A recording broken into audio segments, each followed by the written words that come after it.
Hey guys, and welcome back to the channel. We have a live Roland Garros 2023 review and Q&A, and it's, yes, you guessed it, it's with the QualityShot tennis team. Not all of us, but most of us. So a pretty good turnout. We've got David, Anthony, and Pat all the way from Australia, 5 a.m. there. So definitely shout out to you as well. How you all doing? Very well, very well. Yeah, doing good. Doing good. Not too bad. Good. Coming from all different parts of... In fact, we're all in different countries, so that's great. Really international, the channel at the moment, which is great to hear. Yeah, exactly.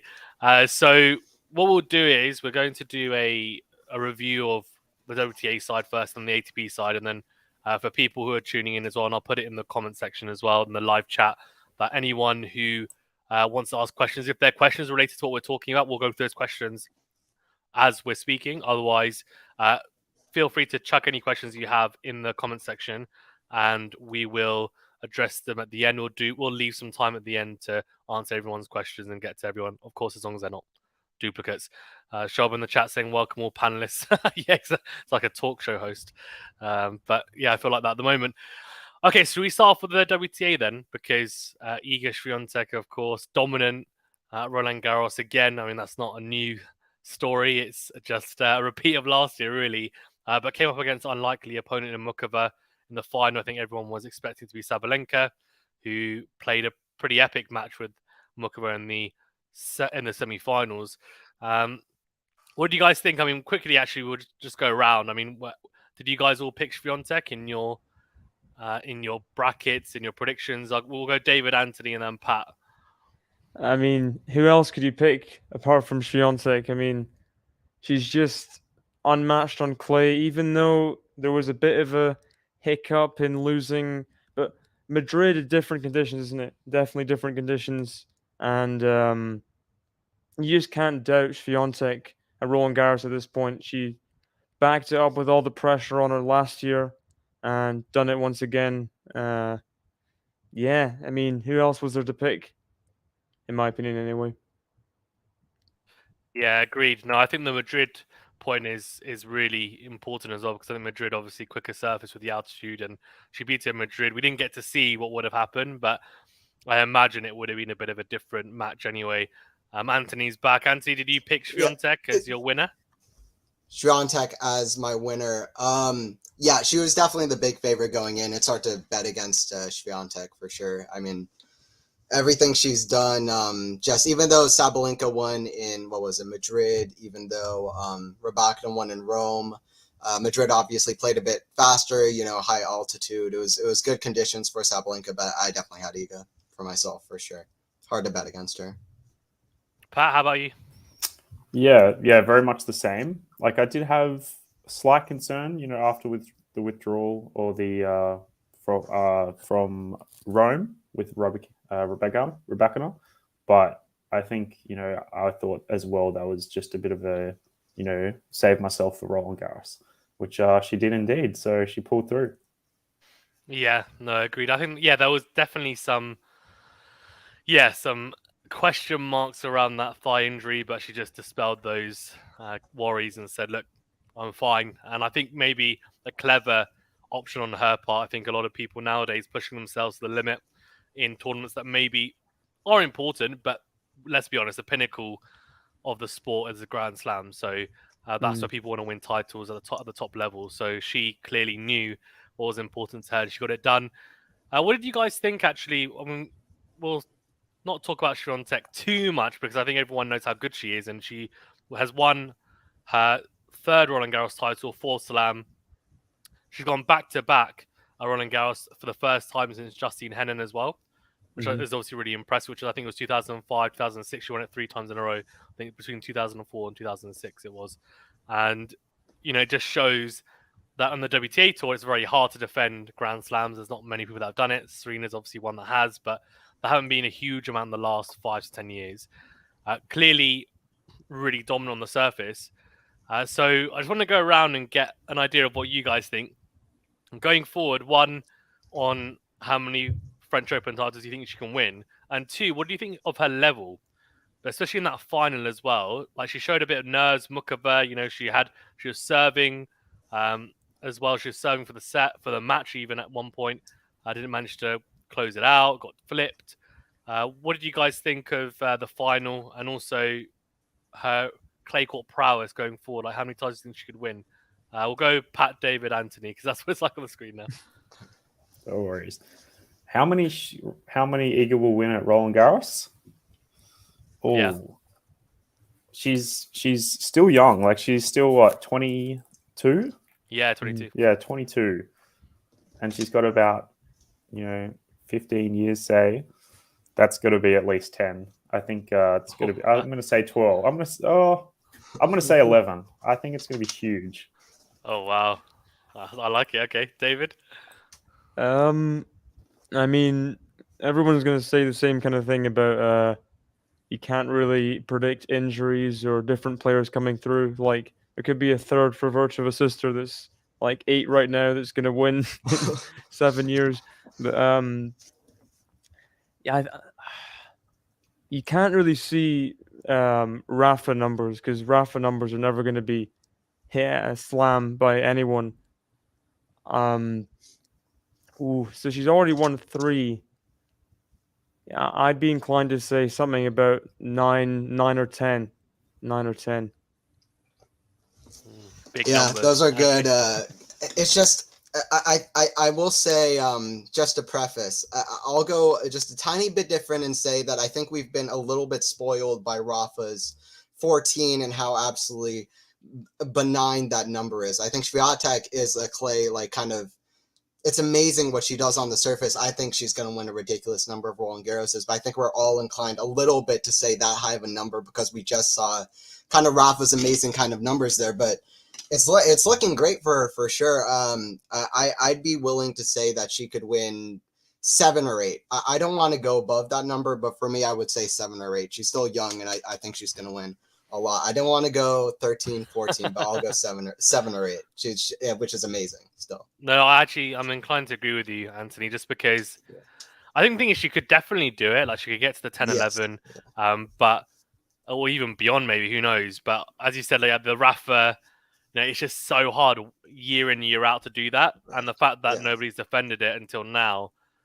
for the last, 20 years anyway, is pretty impressive, of course. And she's clearly very good on the surface, but the other girls are going to catch up at some point. And I think David was saying that, there's going to be people in the wings, these prodigies coming through, and you can't predict the future. It's impossible. I feel like on the women's side, there's a bit more unpredictability sometimes. Although recently, actually, you could argue it's more on the men's side, to be honest, because there's been 3 girls on the women's side who've dominated: Rybakina, Sabalenka, and Swiatek.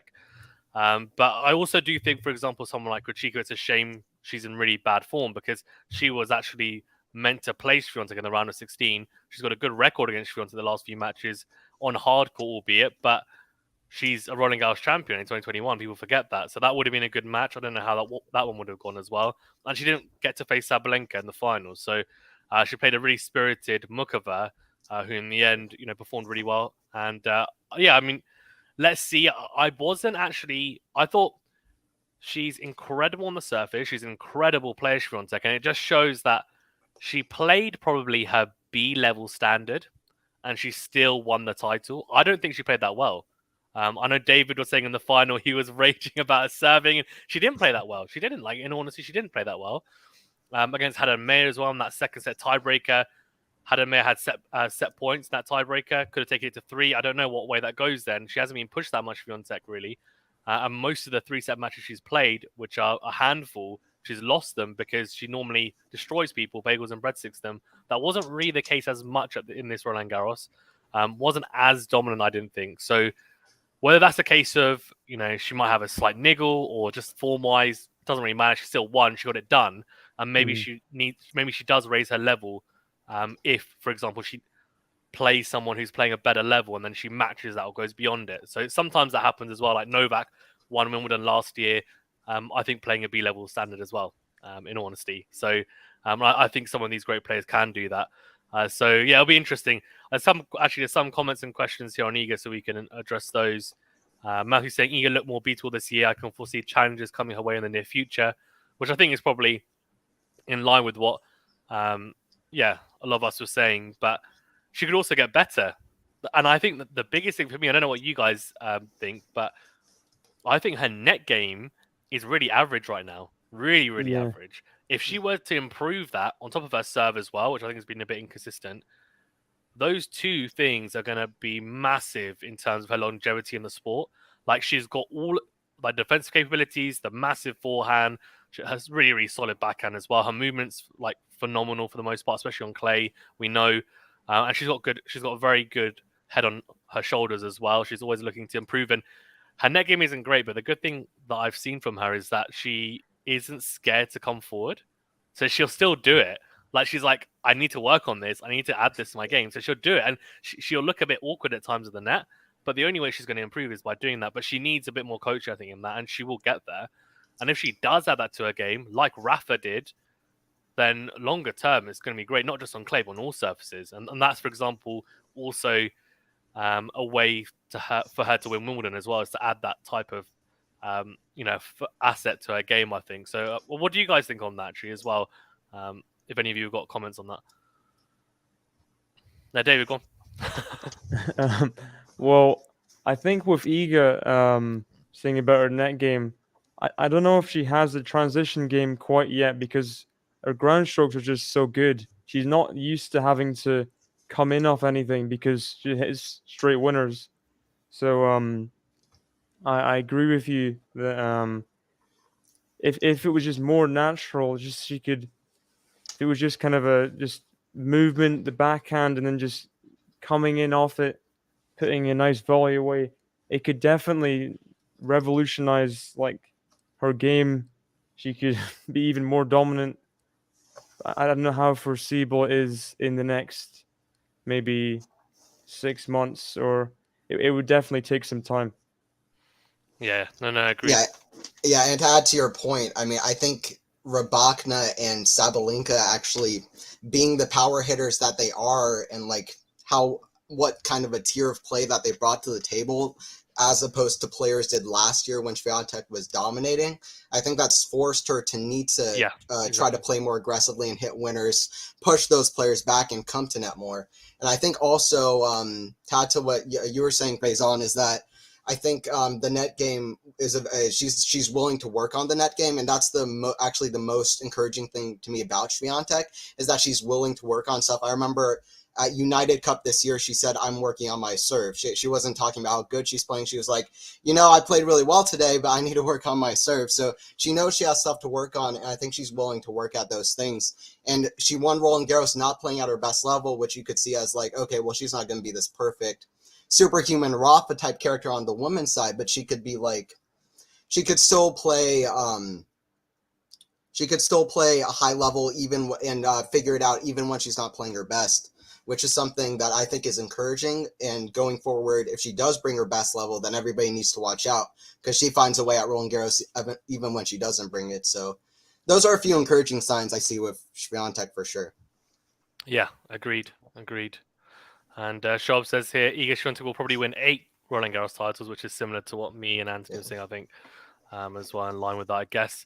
To finish up on her then as well, I mean, yeah, we've said that, there's a few improvements and her level wasn't maybe at the best, but clearly, it's a sign of, I think, greatness when you don't play your best level and you still manage to win a slam, which is what most pro players' targets are, right, in their career. Going forward, and obviously it's very, very tough to say.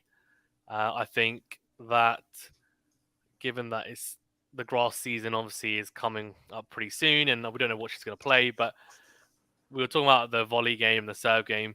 How do you guys, as early, like looking ahead, how do you see her doing at Wimbledon? And is she someone who we should think about being a competitor? It's a completely different surface, but given her form, given how she's now adding to her game, she's won number 1. She's going to be seeded really highly. She hasn't had the best performances at Wimbledon, and I guess she's always been pretty tired, given that she's tended to come off really long clay court seasons, winning Roland Garros, going deep, similar to what Rafa had. Rafa's only won 2 Wimbledons. I think it's safe to say he might have won 1 or 2 more if he hadn't gone and won 14 Roland Garros titles. But yeah, what do you guys think? How does her game translate onto the grass? Is she going to be competitive, or is it a Sabalenka, Rybakina, Jabeur, those guys kind of your tier one, and she's actually maybe just hovering a bit below? Should we go Pat first? Yeah, I'm just I'm thinking about it. Like I'm looking through her last. She's only played 3 Wimbledons: 2019 first round, 2021 fourth round, 2022 third round. So yet to go past the fourth round. It makes me think, Wimbledon brings out bigger weapons in serving and +1 shots. Yes, Iga does have some decent +1 shots on. But when it comes to Wimbledon, I think there'll be other power players, such like Sabalenka, Jabeur. I'm waiting to see her capacity, what her capabilities bring to the table.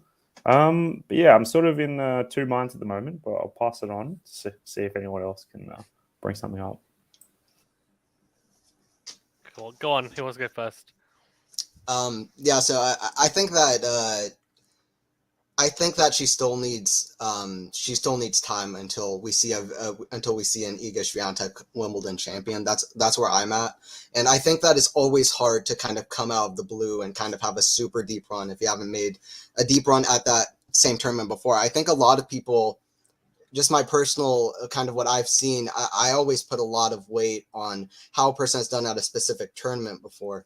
And I think that a lot of people tend to only think about surfaces and all of these things, but I think how they've played out a specific tournament really adds to their confidence levels. Among other things, I think the fact that she hasn't made I think even a semifinal, maybe even a quarterfinal, I think that will take away. Yeah, I think that will take away from her confidence going forward, where she could push through to a semi, but it would take a lot to push already for a champion. And I'd like to see her game grow. Maybe next year she could pull off a huge run. I'd be a little bit surprised if it's this year. I would have Sabalenka, Rybakina, and also to Pat's point, Jabeur as well. I think is somebody who's going to pick up her level for the grass. We saw her Wimbledon final last year in 3 sets, lose the final. I think her game's great for grass. And those would be 3 players I would put over Swiatek for this year's Wimbledon. So for me, everyone, it's like every year you hear the same things about Swiatek. Oh, she won Junior Wimbledon. She should be good on grass, but it's not really how anything translates ever. I think it's a lot of movement-based things with Iga on grass, like the way Elise Cornet kind of took her apart in that third round was pretty scary. And I think she's going to have to, not sure if she's in line to play Birmingham or Eastbourne. She's going to have to commit to playing on grass before Wimbledon if she's to have any success in the near future. That's just my take on it. No, I agree. I think last year you made a really good point, David, that she went into that Wimbledon tournament with 0 matches under her belt on grass, and that's because I think the schedules were a little bit tighter. I think she's got a bit more time now. This year, I think Wimbledon's a bit later, so hopefully she does play a tournament at least, which would be good. If she gets 2 matches under her belt, like it's a big advantage. And yeah, I think it's the movement is the key for me. The movement. I think she really struggles to move super well on the grass. It's a big transition, of course, from clay, and then also I think the low bouncing ball, her forehand looks a bit awkward. Like in that match against Cornet, it looked very awkward in the first match she played as well. I think it was against, I want to say Yana Fett in the first round, and her forehand looked very, very awkward, like just trying to take it that low. It just looked like she just wasn't timing the ball well because she was just in clay court mode, basically. And I'm hoping that she does get a bit more practice in and she can adapt a bit better. But we'll see how she gets on. But yeah, I agree. I think she's just below those 3 that we were talking about, for sure. Okay, let's get to a couple of these comments and questions, and then we can move on to some more of the WTA topics as well. Hassan saying here, let's not forget Novak has 10 Australian Open titles, despite his insane dominance there. 10 titles in a slam is incredible. So I agree with Fazan and Anthony. Getting to 10 will be very tricky for her. And Dutchy says, I'm thinking Iga could go far at Wimbledon if she gets a good draw. That's the other thing, I guess, as well. If she gets a very, very, very easy draw, then maybe she builds some confidence that way. It can happen and build up some steam, but I guess we'll have to see. Hudson says also women's tennis is best of 3 even in slams. That always makes those random upsets more probable too. That's a good point, I guess. We see, of course, in the men's game with a best of 3, it's a lot more open. People are more beatable rather than best of 5. Maybe a question for later is about the women's, and people are talking a lot about moving it to best of 5 in slams. We can maybe touch on that later, get your guys' opinions on that. And Hudson saying serve is a big question mark for Iga. To me, she's also going to be vulnerable in the first week when the grass is slippery and lower bouncing. Forehand also not ideal for grass at the moment. Thoughts? Yeah, I think we all agreed on that. We all agree on that. The shaking of the head, I think, tells me that. So, but yeah, if you guys disagree, let me know. Cool. Okay. In terms of other bits on the WTA side, I think we can talk about Mukova. I mean, did any of you predict her going particularly far in the tournament? Because I did not. I had her potentially beating Sakkari, but she obviously looked good last year. She beat Sakkari as well. I had her maybe going round of 16, maybe, but I didn't see her beating Sabalenka, for example, in the semi-finals. And she had an incredible run. And given that, she was told by doctors she might not even be able to play tennis, they were advising her to stop. The fact that she's then come into this tournament and she wasn't very far off winning, in all honesty, in that final, is a massive, massive accomplishment. So, yes, not the winner, but it's a big, big step in the right direction for her career. She was playing futures tournaments like a year and a half ago. Or challengers, sorry, even. So, look, I mean, she's now in a position where she's a Grand Slam finalist and she's going to rocket through the rankings. And her game looks really easy on the eye. I think it's really exciting. I think she's going to have a good game for grass and for hardcore as well. I think she's got a pretty versatile game.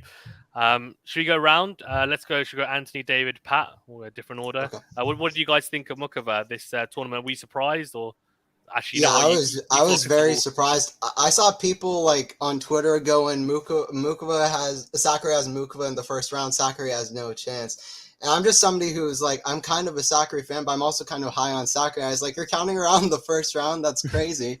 I was like, come on, ups for my girl Sakkari. That's wild. And then she loses in the first round. I've seen Mukova play before. I wasn't expecting her to make the final. She would have been ecstatic to make the semifinal, maybe even quarters, but especially a semifinal. And then she makes an amazing comeback in the third high-level 3-setter in the third set against Sabalenka in the semifinals. And then saves a match point as well. Playing amazing tennis, great comeback there. Sabalenka probably, obviously, could have done better to finish it off, but Mukova hung tough. And then the final, she was set in 3-0 down, came back versus Swiatek, was like at 4-4 break point, that third Surford or something, up in that third set, and it's just wild. So I definitely didn't expect it, but I'm excited to see what she looks like on grass. It was an amazing tournament for her. We always look at the winners, not the finalists, but this is one final run that you have to keep in mind because that was amazing for Mukova, for sure. No, agreed. David, what do you think?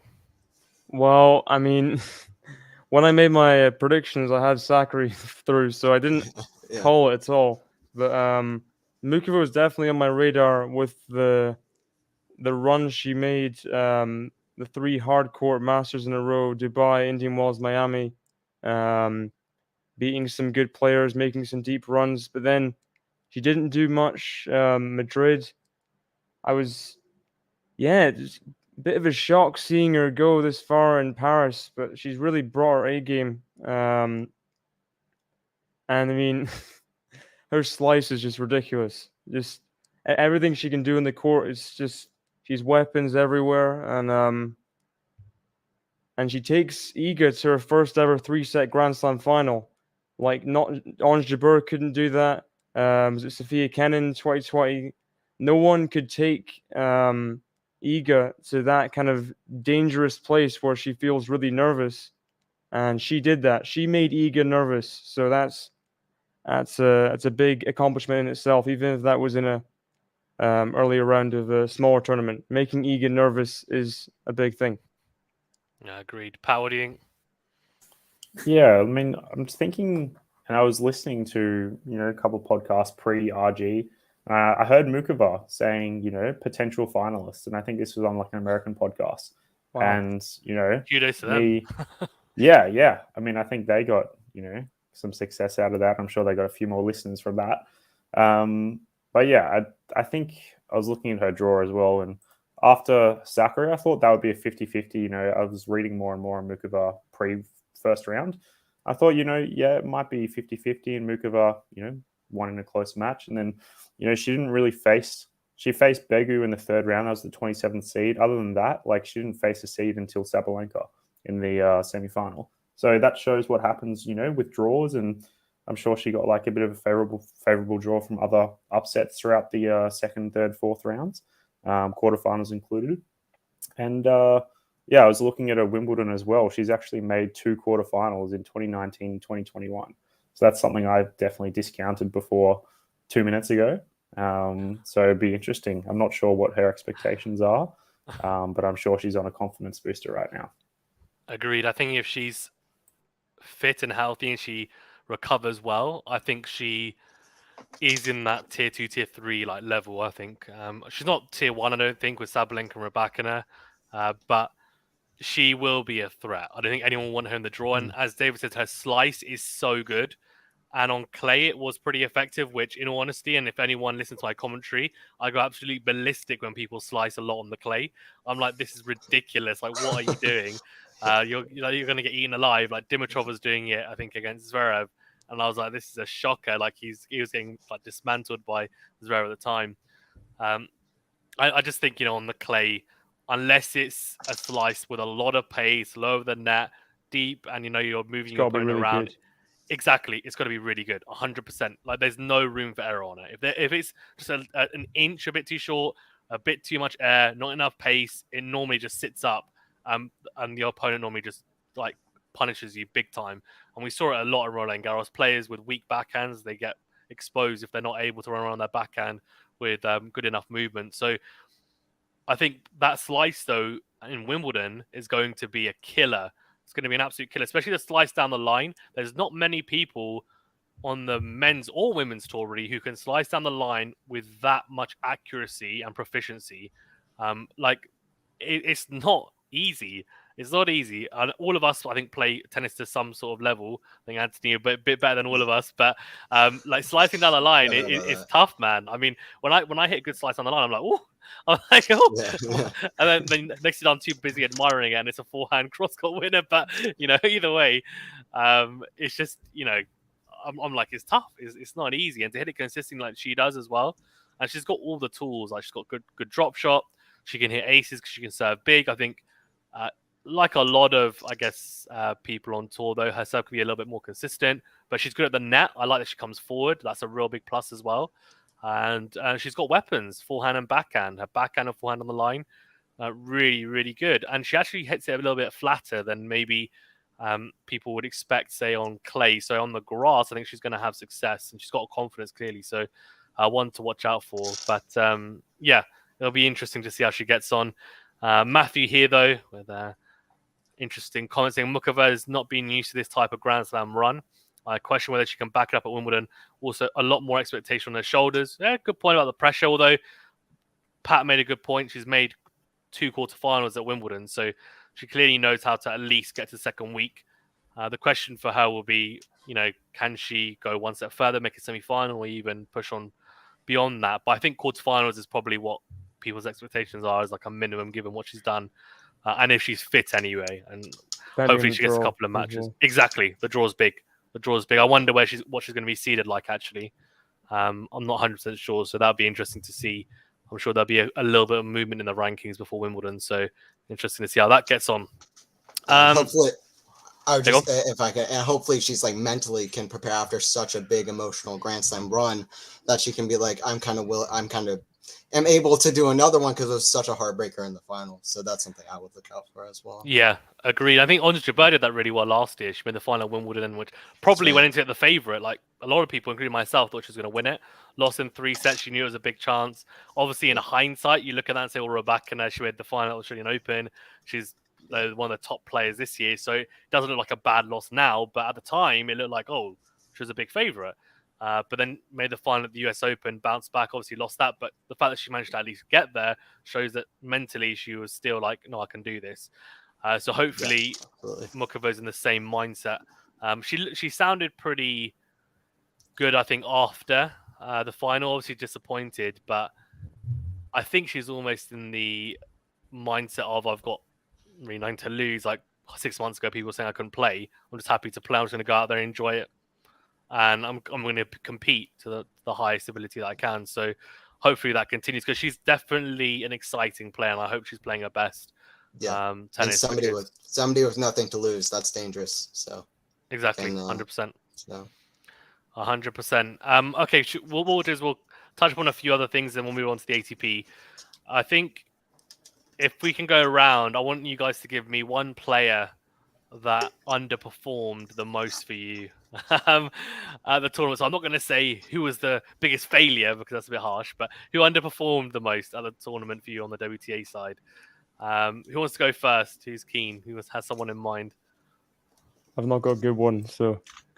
Oh, Pat's got one. Pat was like, quick one. Oh, I was going to say David's got a cheeky smile there. But he wanted to say someone and rat someone out, but I can do that. I've put Barbara Kudrikova out in the first round, lost straight sets to Serenko. And yeah, that was pretty much my number one. Just unfortunate to see a champion go out so early. I'm not sure how she'll go, in the next Roland Garros. I don't think Roland Garros was a complete fluke when she did it in 2021. Yes, she was underrated. The bookies I'm sure had her in the hundreds, but that was a really breakthrough year. I think she'll be back as a contender, but yeah, shame to see her go out first round. Back-to-back first rounds from 2021. It's not great, is it? No. Yeah. No. Not good. Right, Anthony, David, who you guys got? So I have Jessica Pegula, and she was never like the top favorite on clay, but she lost in the third round. She beat Daniel Collins, then Camila Giorgi, and then the third round just loses an easy kind of weird straight sets match to Elise Mertens, and it was very strange to me. And I was just like, I was expecting her to at least make quarters, maybe even a run to the semifinals. And she came in as the third seed, had a few good results. I was hoping for something from her. And then a very different answer, but the draw really opened up, I believe, in like the bottom section, bottom quarter. And it was some point in the draw, and it was Leylah Fernandez who lost in the second round to I'm blanking on who it was too, but Leylah Fernandez lost a match in the second round she easily could have lost to Clara Towson. Yeah, Claire Towson. That's another it. And she reached quarterfinals last year, and I thought it was a great chance for her to defend quarterfinals, and that's a player who I'm hoping really kind of steps up because she is talented and she does have a great mentality. I feel like very crafty player. So, but yeah, she just didn't take her chance. So kind of two different answers from me, but those were two players who I was disappointed with. Yeah, I think Pegula, that was an interesting one, but clearly not a good matchup. She's never beaten Elise Mertens. I think now it's 3-0 the head-to-head. Yeah, 3-0. So it's a bit of a weird one there because you'd expect her to be able to beat her, but Klee doesn't like the style. And then Leylah Fernandez. Look, she's got a really good clay court game. She should be going deeper. So a bit of a shame, I think, that she didn't go deeper. But she played a talented youngster as well, someone who is gone under the radar a little bit. So I wasn't too disheartened by that because she's also quite good, Clara Towson, as well. I think she's gonna have a breakthrough at some point. But yeah, definitely expect bigger things from her. I think. Dutchy said here, I'm thinking Leylah and Bianca, they play good in doubles. Bianca Andreescu is someone who I had pretty high hopes for. I think I like her style of play, so maybe a bit of bias there, but she beat Azarenka in the first round. I did the commentary for it, and I was like, okay, she lost the first set, and I thought this doesn't look good. But then she looked pretty good in the second and third set. And I thought maybe she's got to grips with the surface because she's not played a lot of clay court tennis in her career, mainly because of injuries, and she's obviously still quite young. But I thought, okay, she's moving a bit better. She's not slicing as much. She's starting to get a feel of how to play on clay. I thought that might translate through to the rest of the tournament. She played well in the second round, beat Navarro in straight sets, but then lost to Serenko, like double breadsticked. It was really weird. So yeah, that was one that I think, definitely, like, she should be doing better on clay. She's got the game for it. She's got the defensive capabilities. A bit weird that she's not been able to translate that into wins, at least consistent wins on the surface, but maybe going forward in the future she'll be able to. And yeah, I mean, it's hard to disagree with Pat on Krejcikova. I think, I would have gone for that. She's just a massive shame. And I was really hoping she was going to play Swiatek, but we never ever get all the matchups you want when the draw comes out. It's just the way it is. David, what was yours? Well, I got in my notes before about Swiatek, how the draw kind of opened up nicely because when I saw the draw initially, when it was announced, I thought, oh, Krejcikova 4th rounds, or Andreescu 4th round, or even Azarenka 4th round. All these people, they never showed up at all, really, as well as Pegula. Yeah, because she's been consistent making quarterfinals, 4 out of 5 last slams, and then she goes out in the 3rd round. It's just a bit of a whimper against someone who just, at least Mertens, she has her moments, but you'd expect someone of Pegula's kind of standard and consistency. And I thought you were going to mention her, Fazan, but Caroline Garcia, oh my gosh. Yeah, but you know what? I don't think it's just. I don't think that's an underperformer because I was expecting it. Like I just didn't expect her to do anything, and I know I got a bit of not hate, but I think a bit of pushback when I did my power ranking, my final power rankings. People were like, "What about Caroline Garcia? She's French, she French. like she's French. Yeah, she's gonna play in Paris, home crowd. Like, why is she not gonna do well?" And I said, "Look, her form has been really bad, and she's admitted herself she doesn't know what's going on. She's struggling out there mentally. It's not piecing together for her. And I actually think Clay's her worst surface, despite obviously playing on it a lot growing up, I would imagine. She's much better and I think she will be a lot better at Wimbledon. I'm hoping she'll rediscover her form there. And on the quicker surfaces, she's just always better. Made the semi-finals of the US Open, which is a bit of a slower hardcore, you might argue, but it's getting quicker year on year. So, yeah, I just think she likes to come forward. She likes to serve and volley at times as well. She likes to transition. She steps way within the baseline for second serve return. She plays an aggressive style of tennis.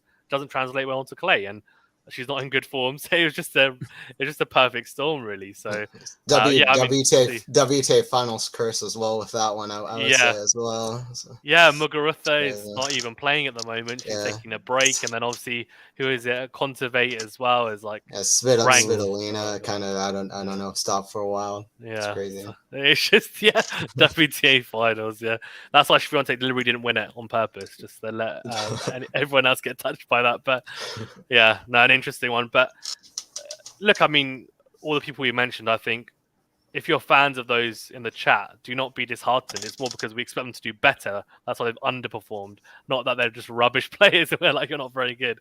It's the case of like, we just think they can do better in the surface. And then maybe one overachiever. I think Mukova's a given, so let's not go for her. I'm happy to go first. I think Haddad Meir, I mean, is a pretty easy one. She went to semi-finals. Played some really good tennis, beat Ons Jabeur in the quarterfinal, where she looked like she was going to be down and out. Lost the first set, second set tiebreaker. She was actually a breakdown in that. And ironically, not only did she come back in that game, she was down in 4 of her matches before then. And she came back in all 4. And I actually had the score lines when I did the preview for the Haddad Meir. I think it's Haddad Meir and it would be Swiatek semi-final. And it was just incredible. Like, she saved some match points in some of them. She was just setting a breakdown in others. And she just had this incredible fighting spirit. And she just fought till the end. And she had played so much tennis going into that Swiatek semi-final. So much tennis. Like I think the match against Ribas Tormo went on for like over 3.5 hours or something. It was ridiculous for a WTA match. And she went into that Swiatek match and I was thinking what she got left in the tank, but she looked fine. She looked fresh. She lost the first set pretty convincingly, and then the second set, she took it to a tiebreaker, had set points of her own, looked really good, and now she's the first Brazilian player to make the top 10 in the WTA. So, like, massive kudos to her as well. I'm sure Brazilian tennis fans are really proud of her. I know lots of them were in the live stream for that semi-final as well. But I think she's got an exciting game. I think she'll do well on the grass as well. She did well on the grass last year. She was disappointing at Wimbledon, but in the tournaments before that, she did well. I think her game will translate well. So she's got a good all-court game. I think she lost first round today. She did, yeah. Oh, what, today? Yeah. That's okay. There's more weeks to come. But yeah, what about you guys? Who do you pick? Go in whatever order you want. Whoever wants to go first. I'll go. Oh, yeah. You go, David. I'll go after you. Yeah, go ahead. So, kind of a double whammy here with Pavlyuchenkova and Elena Svitolina, the two surprise quarterfinalists. Along with Mukova, but I think Pavlyuchenkova, the lowest ranked quarterfinalist since like 2006 or something. It's been a while, but coming in with that protected ranking, she'd only played like 5 matches last year, and she's been kind of around and about the lower W60s and stuff this year. Before, she beat some quality players en route to that quarterfinal. Let me get it up. She beat Frubertsova, Samsonova, Potapova, Elise Mertens. Like, these are very capable players that can make a quarterfinal, semifinal on their day, definitely. And she took them all out in 3 sets as well. So she's definitely put her name back in the hat after a long time out in the wilderness with her injury problems. And hopefully we'll see more of her because her game's exciting. She hits hard, and she's good for tennis. Pavlyuchenkova. No, agreed. Yeah, good to see her back. Of course, pretty much went missing after the 2021 Roland Garros final, and injuries haven't really helped. I think she's really struggled to come back from that. Should we go, Pat? I think you want to go next. Yeah, I mean, it's not as much of a maybe overachiever, but definitely a shout out goes to Mira Andreeva. Just turned 16 a month before the Roland Garros, and made the 3rd round. Really gave it up to Coco Gauff. I think the first set tiebreak took it all out of her, and then losing double breadsticks after that. But definitely, I think she's now like 5th or 6th favorite for Wimbledon after the Mira Andreeva. I know it's David's surprise on his face. This was I haven't looked at it since she was like in the 3rd round, but I looked at it and she was like tied 5th or 6th favorite, and I was like, well, this will be interesting. Maybe something they know more than me, but obviously not. Yeah, they got it wrong. Yeah, definitely something that I was super interested about. It's like, Mira Andreeva, welcome to the scene. Yeah, go on, Anthony. Yeah, she's excited, Andreeva. Yeah, Mira Andreeva is going to win the next 30 Grand Slams that happen. In all honesty, she's a very exciting young player. But the ones I chose, I was actually going to go Haddad Mai and Pavlyuchenkova. So they're already 2 players that are already touched on a bit.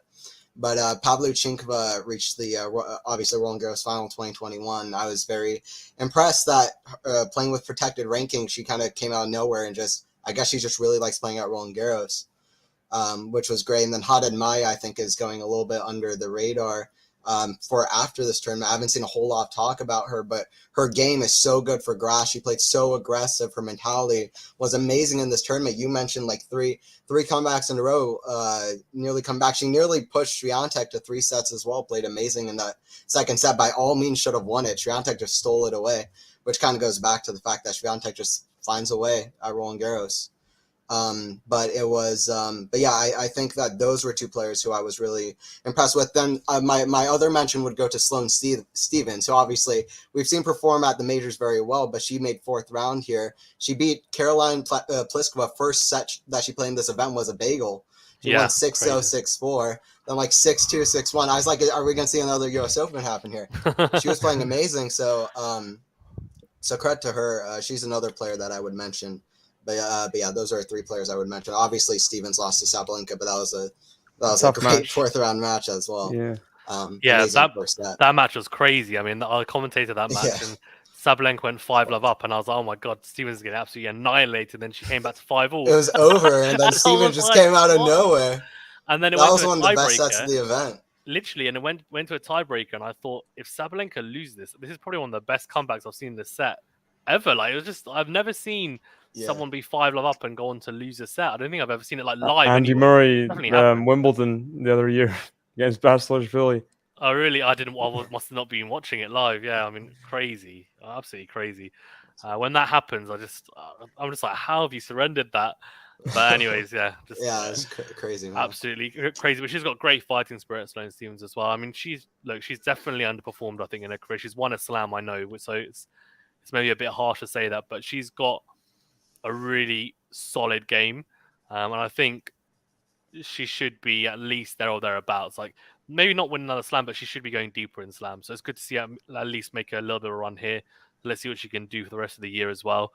Okay, we'll finish up on with match of the tournament. So have a think of that before I go through the rest of the comments as well first, and then we can get on to that. Dutch is a WTA curse and Netflix curse is alive and well. Yeah, that's true. Do you see Rebecca defending a Wimbledon title?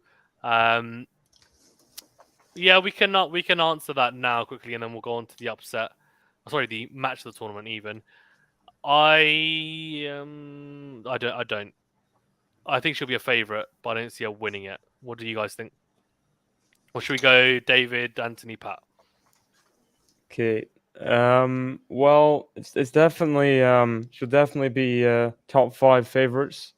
I think the whole thing with her withdrawing from Roland Garros, she had like, I think, hay fever. It was not sure. Was it hay fever? I thought she was like, was it? To be fair, I'm speculating, but I thought it was like a stomach related one because I think it was like stomach. She was just feeling ill the night before. Because I think someone else also had that issue on court. I think a few players were getting ill or something. Yeah, that definitely helps things. Then if it's because I thought with hay fever that might be still an issue in grass and the sun and but if it's just kind of a one-time stomach thing, yeah, she'll definitely be up for it. It's whether, I guess, the pressure of defending a title, it doesn't happen often on WTA Tour, so yeah, it'll be tough. I'm going a little bit different. I think she's gonna. I think she might be the favorite going in. That's my opinion. I think she might be the number 1 favorite going in to defend the title. I was so impressed with her, how she played at Wimbledon last year. After she won Wimbledon, sometimes I'm not always the guy that's like they're gonna follow up their results because it takes a whole lot. It takes the pressures of because you go into a first time that you have a deep run, you go in. I'm not really feeling much pressure going into this. So it's about how you handle pressure of. Now people are looking at you. You have to handle that. You have to see how you perform at certain. There are different there are a lot of different factors. But when I saw her win that event, I was like, this is a player that really showed up with such a high tier of play that I was like, she might show up to this event again. I think that she's going to be a problem for the next while as a young 22, 23-year-old last year. And I think she's going to be the favorite going in, especially with Sabalenka losing a heartbreaker in the semis of Roland Garros. So for me, she's the favorite going into Wimbledon. I'd also give a nod to Sabalenka, Jabeur, and Swiatek as well somewhere. But for me, especially Sabalenka and Jabeur. But for me, she's the number 1 favorite right now. I don't think she's an overwhelming favorite, but I think her game for grass is amazing. And I think, and I've loved how she's played this year. She got ill at RG. She won Rome. So she was doing well even on clay. I'm excited to see how she looks on grass. Because, for me, I'm very excited to see how she does at Wimbledon.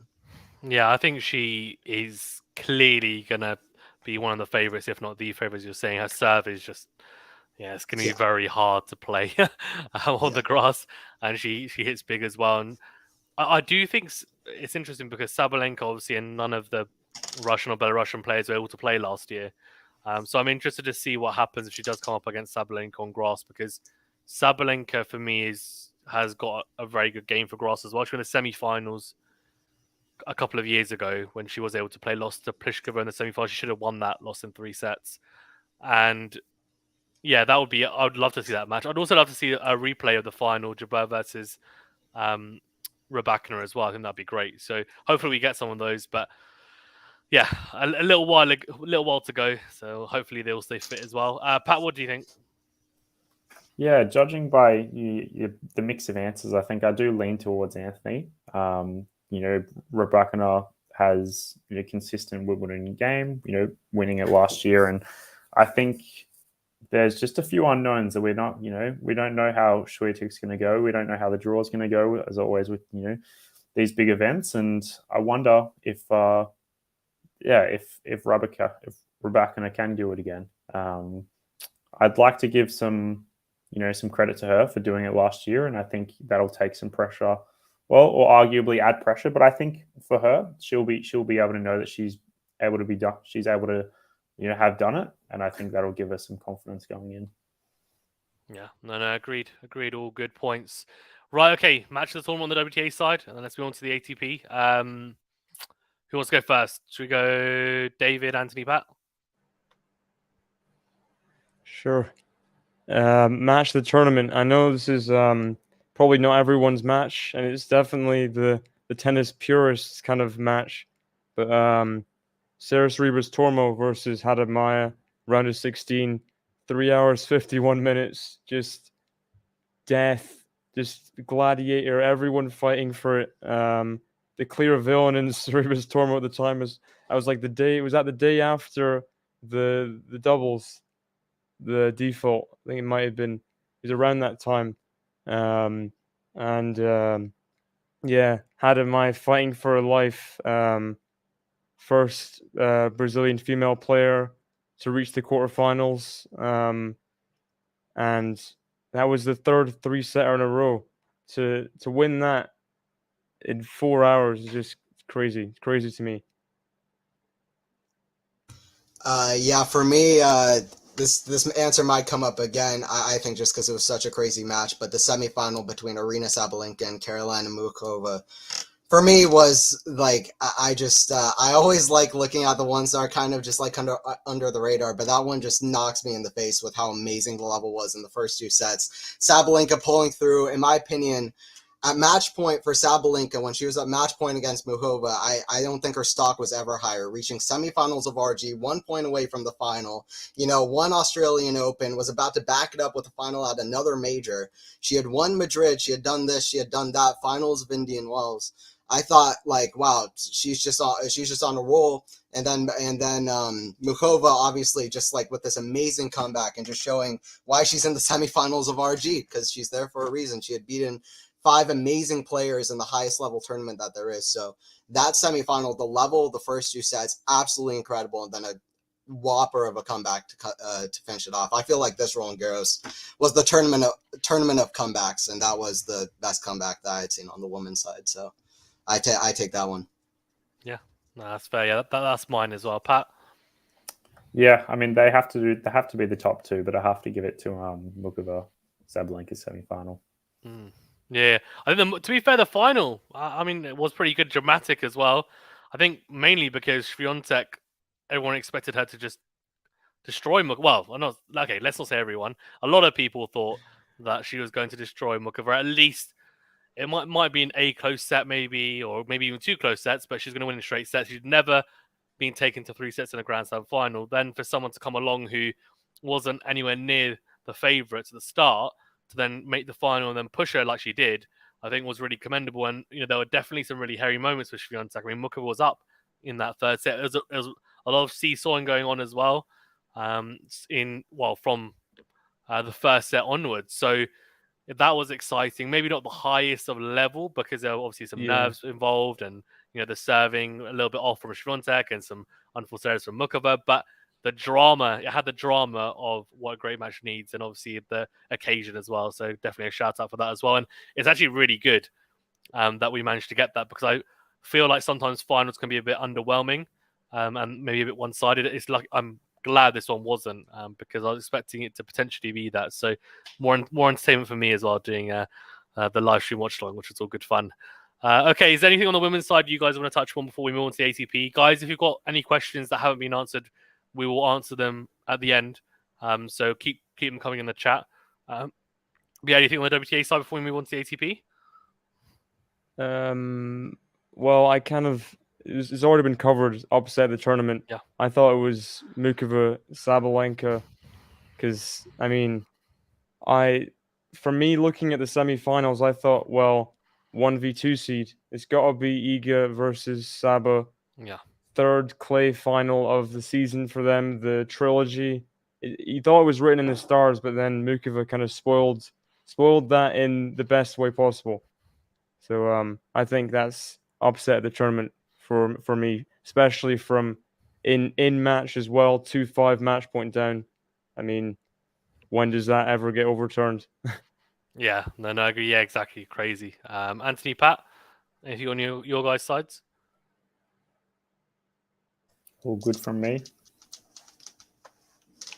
Yeah, no, I'm good. Not much more to add. Not much more to add for the women's side. So nice, cool. Okay, let's move on to the ATP then.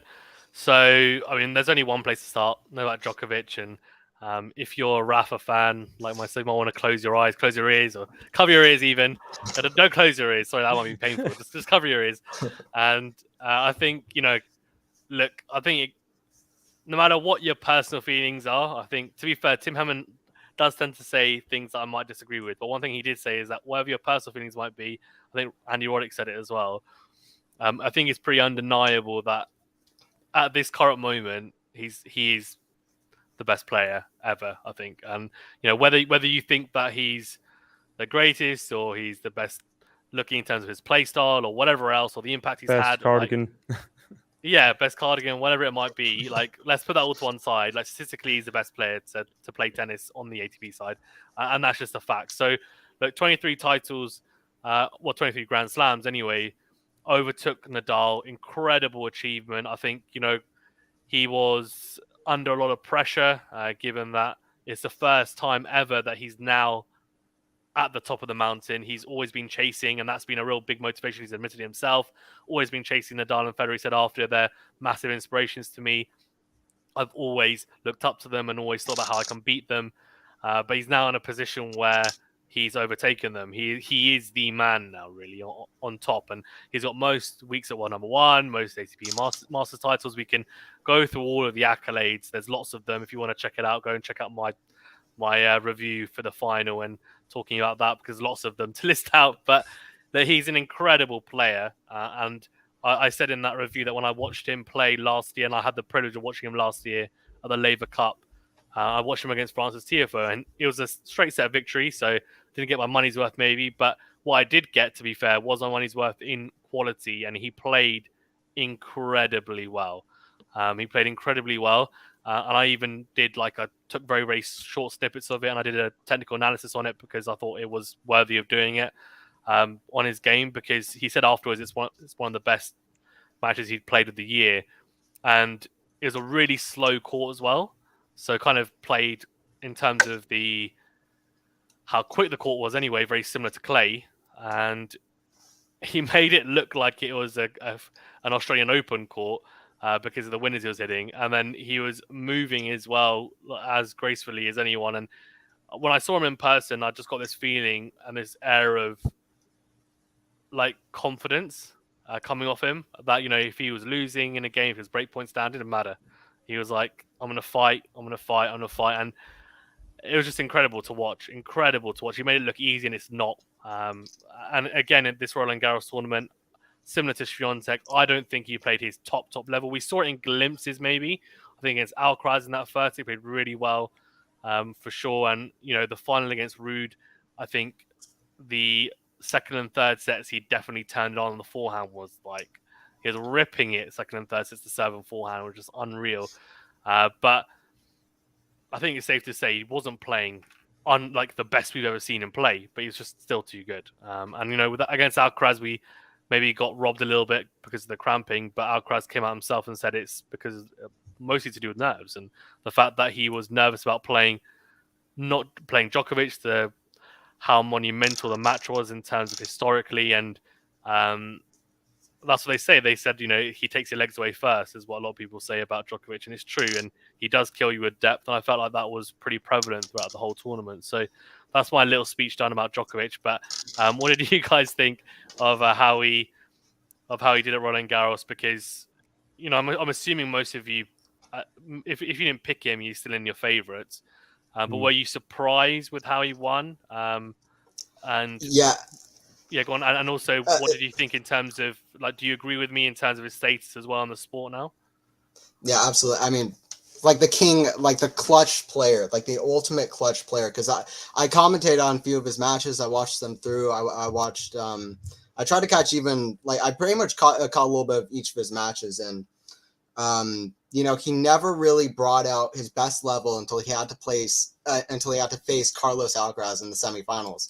Then he just turned it up to a 10, and I feel like we've seen that time and time again. He's not like one of these guys who he doesn't always play amazing, but he always finds a way. He always finds a way. At the Australian Open, he found a way. He was deported last year, and he found a way to come back and win this event this year. I mean, it's crazy that Novak always seems to find a way, and it's like it's just really amazing to watch. Not just Djokovic, but obviously Federer and Nadal as well. But Djokovic, the numbers that he's put up are just phenomenal. And he always is finding a way at the end of these events. I felt like in the first set against who was it? Fucsovics in the second round. His forehand was really weird, hitting a lot of weird shots. Hour and a half first set, pulled through.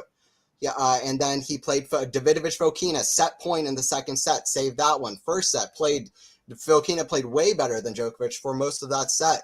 Djokovic serving also way off in that match, I recall. I mean, and he found a way. Fourth round a little bit better, but then quarterfinals, very slow start against Karen Khachanov, who was playing amazing tennis too, by the way. But he came back and won that one. Then against Alcaraz, say what you want about Alcaraz cramping, but he really kind of physically prevailed and was like an amazing kind of player. The second set, he gave his all, and he was still Djokovic at the end of the day and played an amazing final, very clutch the first set, pulled through in the second and third. Djokovic just finds a way.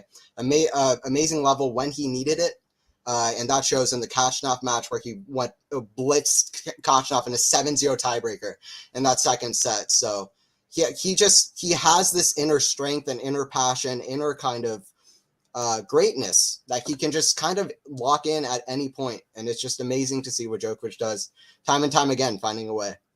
Yeah, clutch is definitely the right word, I think, isn't it? For Djokovic. He's crazy. The best player at managing his body and also Grand Slams as well. Like, I think with Alcaraz, he was talking about the cramping and with the nerves and stuff, but also what Alcaraz doesn't do, which Djokovic does do, and also Nadal, is that in the opening rounds, if they're like a set or two sets up and they're a breakup, they won't bust a gut to stretch for like a ball when they're love 40 down in a return game, whereas Alcaraz will do that. He'll fight for every single point, and it's like that does take it out of you eventually, and longer term he's not going to be able to do that. So even now it's not worth it, and you have to be a bit smarter with, I think, how you play. Djokovic is the prime example of that. He as you said, he peaks at the right time. In the clay court swing, he always does. In all of the tournaments, all the Grand Slams, you'll see at the start of the swing, he doesn't look great. And everyone's like, oh, Djokovic is getting old. He's not looking very good. Passing on the torch. And then, he lost in Monte Carlo to Musetti. Everyone's like, oh, he's not looking very good. And then obviously in Rome, he didn't do as well as he normally does. Normally he makes the final, he wins it. He lost to Holger Rune in the quarterfinals. But they asked him after, how confident are you of winning Roland Garros? And he's like, are you confident winning Roland Garros? He said, yeah. It's like, I've won 22. I've won 22, and then the reporters has nothing else to say. He's won it twice. Nadal's not there. Nadal is the player that, if he's not winning, he's normally losing to Nadal at Roland Garros. So, look, I mean, he was always going to be the favorite, and I didn't really understand why he wasn't the favorite going into the Alcaraz match. I can see why people were thinking Alcaraz might win, and I get that, but I think he was odds-on favorite to lose, and I was like, he's won 22 slams, guys. I think you need to relax about where these favorites are being placed. David, Pat, what were your thoughts? So, I mean, what else can be said? It's already been said like a million times before. Djokovic, he's a different class, isn't he? And I think it can be a bit overblown at times, like the Eurosport coverage I was listening to about Alcaraz gets outdone physically by the 37-year-old old man. It gets overdone, but at the same time, what's more impressive from my perspective, is how efficient Djokovic. I mean, he's always been efficient, especially these later years in his 30s, in winning in 3 or 4 sets just clinically. But the way that when he saw Alcaraz was struggling a little bit, he just completely locked down was it 6-1, 6-1, those third and fourth sets. Like, you see, not to rag on Dimitrov, but Dimitrov versus Kozlov last year, Acapulco, Kozlov was completely cramping all over the place. Like, he could barely move his leg. Like, it was worse than Alcaraz, and he somehow lost it in a tiebreak. There's like just the clinicalness of different players is definitely what separates the good players and the great players from the greatest of all time, which is Djokovic. And yeah, clinical in the tie breaks, didn't make a single unforced error in 5 tie breaks in the tournament, which is just who does that? Only Djokovic can do that and hit with continual attacking depth. So Djokovic, yeah, just remarkable what he continues to do, and he's on for the calendar slam.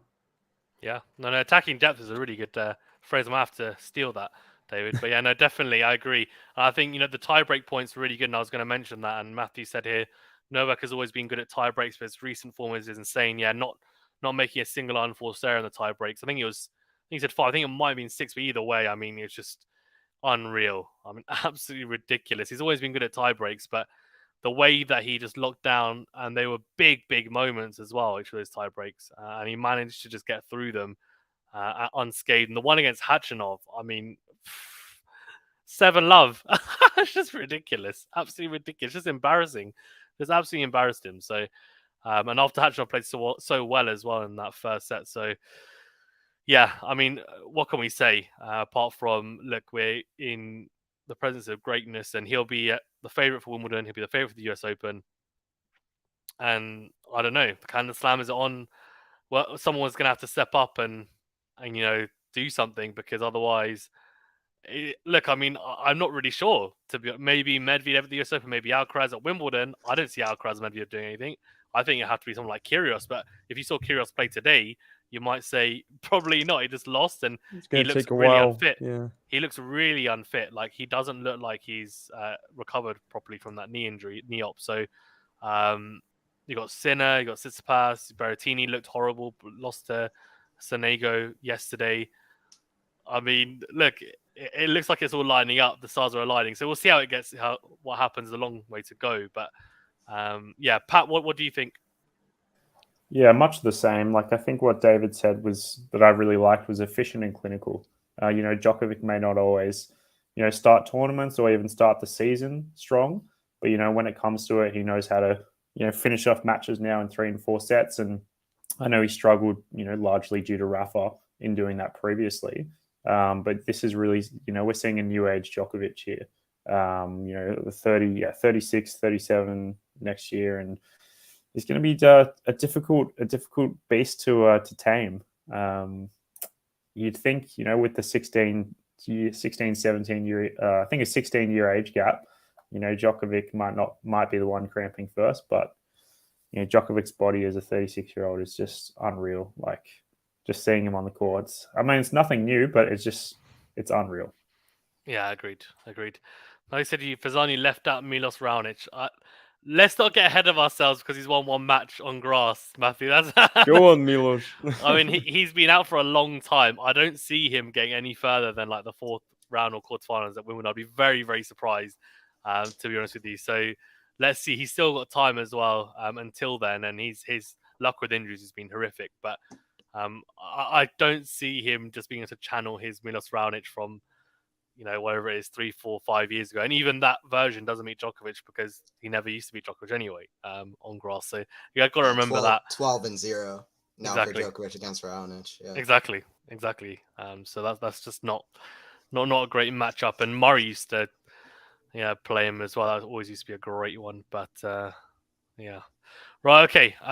Shall we move on? What we'll do is, I can see a lot of questions here about the ATP stuff, so we'll address that at the end, because I think it'll be good to get through all of those questions in one go. Keep them coming, though, and we'll address all of them.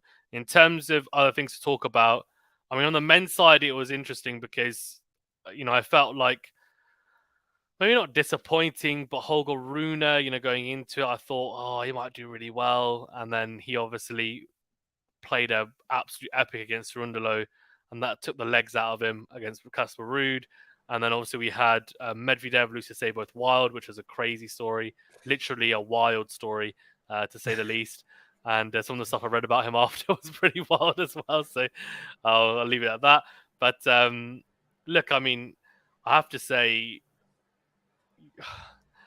I was just hoping for a little bit more. And I almost feel like the WTA side might have been a bit more exciting in the end, because on the ATP side, I didn't really see too many incredible matches. Obviously, Sinner as well was disappointing. He lost pretty early. And some of the guys I thought might go deeper and really make a mark, they didn't really quite do that. Like we saw some of the older guard make it through. Dimitrov made it through like relatively far. I'm like, okay, he's not really going to win it though. So it's great for him to get further, but he's not a real contender. Zverev obviously in the semis, but got destroyed by Casper Ruud. And I knew it wasn't the version of Zverev that Pat said was going to be world number one, of course. Before Pat, sorry, I'm going to have to call you when we did the start of the year, very fair, and end of year awards, and we were doing who's going to be world number one. But to be fair to Pat, Zverev, you know, he was expected to come back straight away, and look, his form has not been great. But if it was the Zverev from, I don't know, 2021 Olympics, 2021 US Open, even 2022 Roland Garros, then maybe he beats Casper Ruud, maybe he gives Djokovic a decent run for his money. But yeah, I mean, I just thought it wasn't the highest of levels. So I was a little bit disappointed with how it went, in all honesty. But I think someone we have to touch upon, of course, is Casper Ruud. So let's talk about him. Casper Ruud has lost his third straight final, yes, but he lost to Nadal last year. I think we could excuse him for that. Best player ever on clay. Then lost to Alcaraz at the US Open. He was playing really well. Took a set off him, if I remember correctly. And then this Roland Garros final, he loses in straight sets, but he puts up a real big fight. I would argue he should probably take the first set against Djokovic. Before the tiebreak, I guess. Yeah, before the tiebreak. Exactly. Yeah, before the tiebreak, he was a breakup and didn't quite hold his nerve. But he fought really well in the third set, played some really good tennis. And in fact, what was actually really encouraging to me was that Djokovic was playing really well in the third set, yet Casper Ruud still stuck with him until 5-5, and stuck with him pretty impressively, in honesty. He probably was playing out of his skin by the looks of it. He played a tweener to win a point, and it had to was being run ragged, but he was playing well. I mean, given that his season hasn't been great up until the clay court season, Roland Garros, were you guys impressed? I mean, did you see it coming, him making another final? Because I didn't. I'll put my hands up and say I didn't. But should we go around and obviously let me know your thoughts on him as well, and also, yeah, just how he looked at the tournament, and also were you surprised as well with his results? And do you think he's improved since last year? I think is the biggest question as well. Should we go Pat, Anthony, David? Yeah, I think looking at my notes and I guess how the tournament went, I never put Ruud out of it, like out of making a final. Like, I know he flies under the radar a lot in tournaments. Looking through his biggest competitors throughout the tournament, he had Jarry, which, I'm really big on Jarry this year. And, Jarry won Geneva the week before. So, I don't think he was maybe fully, I'm not sure how his fitness was, but he won that in the close 3 sets. Ruud defeating Rune. I probably would have picked Rune if it wasn't for Rune going 5 to Cerundolo before. And then I guess that led to a nice win over Zverev in the semi-final. So, yeah, a lot of it is the draw here. I think if Ruud maybe had a bit of more of a difficult run, maybe, Ruud, an unfit Ruud and a Zverev in the quarterfinal and semi-final isn't like the biggest competitors, I think, despite me saying Zverev was going to finish number 1 at the end of the year. But yeah, that's my take on it. Pat. Yeah. So what I'm hearing from Pat is he doesn't rate Casper Ruud from those comments. I'm just joking. And I'm like the biggest Casper Ruud fan like that there is. So I respect it though, Pat. I mean, there was a subscriber, Nihal, he's a massive Casper Ruud fan like you, and he said he was like, if Casper Ruud wins Roland Garros, I'm going to purchase the highest rank of membership on the channel. He was like, I remember. I saw that in chat. I was like, that's crazy. But I didn't see him in the finals, so I think he's gone missing until maybe Casper Ruud does something. But yeah, what do you think? Oh, Sorry, sorry. Anthony. Yeah, but Pat, you know what, Pat? I mean, I joke, but I get your point that maybe he came up against some people who weren't potentially at their best, or they'd been a little bit handicapped from previous rounds. I think we have to give him his kudos because of the way he played. I think in that final he showed that he played well. But I do agree that he didn't have the hardest of routes up until the final. I think that's fair to say. It opened up for him for sure. Yeah, there's such a high standard there, making the semifinals and so on. But I'll leave my shade for the end of it. David's shaking, so he doesn't agree. I'm looking forward to David's comments. Anthony, go on. Yeah, I thought Ruud played amazing. I was so impressed by the way that he played against Holger Rune. He served over 71% first serve points won against Jari. He won in straight sets, winning all of the big points, which we wouldn't have said earlier this year against guys like Botic van de Zandschulp when he played in Miami, lost all of the big points that third set. There's a lot of times that we watched him play this year where we were like, Casper Ruud, he could play well, but he's just losing all of the big points. He has one of the highest tennis IQs, as many would say, but when it's the big point, gets a little bit lower. He doesn't play a lot of the smart shots. This tournament, he really picked that up in the fourth round against Nicolas Jarry, who he lost to in Geneva Open. Then he plays the guy who he lost to in Rome, Holger Rune, and he beats him in straight sets or four sets. He beats him in 4 sets, 6-1, 6-2 in the first couple sets, which given Rune was way off his mark, especially in that first set. Even Casper Ruud kind of gave me the first set. So he was way off his mark, but for me, it's kudos to Casper Ruud in this event because he really showed up with a high level. So, like I said, served 71% against Nicolas Jarry, served 72% against Rune. I believe served 72% again against Zverev. So he was serving amazing. He was hitting his backhand the same way we kind of saw the improvements that he was doing late last year. His forehand, about as good as I've seen him hit it. I'm kind of hesitant to say that because I'm not used to thinking of 2023 Ruud on par with 2022 Ruud, but the way he was hitting that forehand really impressed me. A lot of pace on it too, not just kind of the top spin. A lot of pace on it too. I was really impressed. I thought he played amazing in that first set. Just easily top 5 level in that first set against Djokovic, probably top 3 level, just really high level in that first set. Didn't really keep it up. It was a really high tier of play. And I was happy for Ruud because I've been waiting for Ruud to get his flowers from the tennis world for 4 big finals last year. Beat Fritz, Auger Aliassime, and Rublev in ATP finals last year on as quick courts as you'll see. Played amazing clay court tennis last year. So happy to see him get his flowers. So for me, it was all kudos to Ruud for sure. Yeah. David. So I'm kind of going to echo a lot of Anthony's points here, but yeah, I think it's Ruud's most impressive run to a slam final. Taking out Jarry and Rune, albeit Rune, like Pat said, was a bit hindered by the 5-setter against Cerundolo.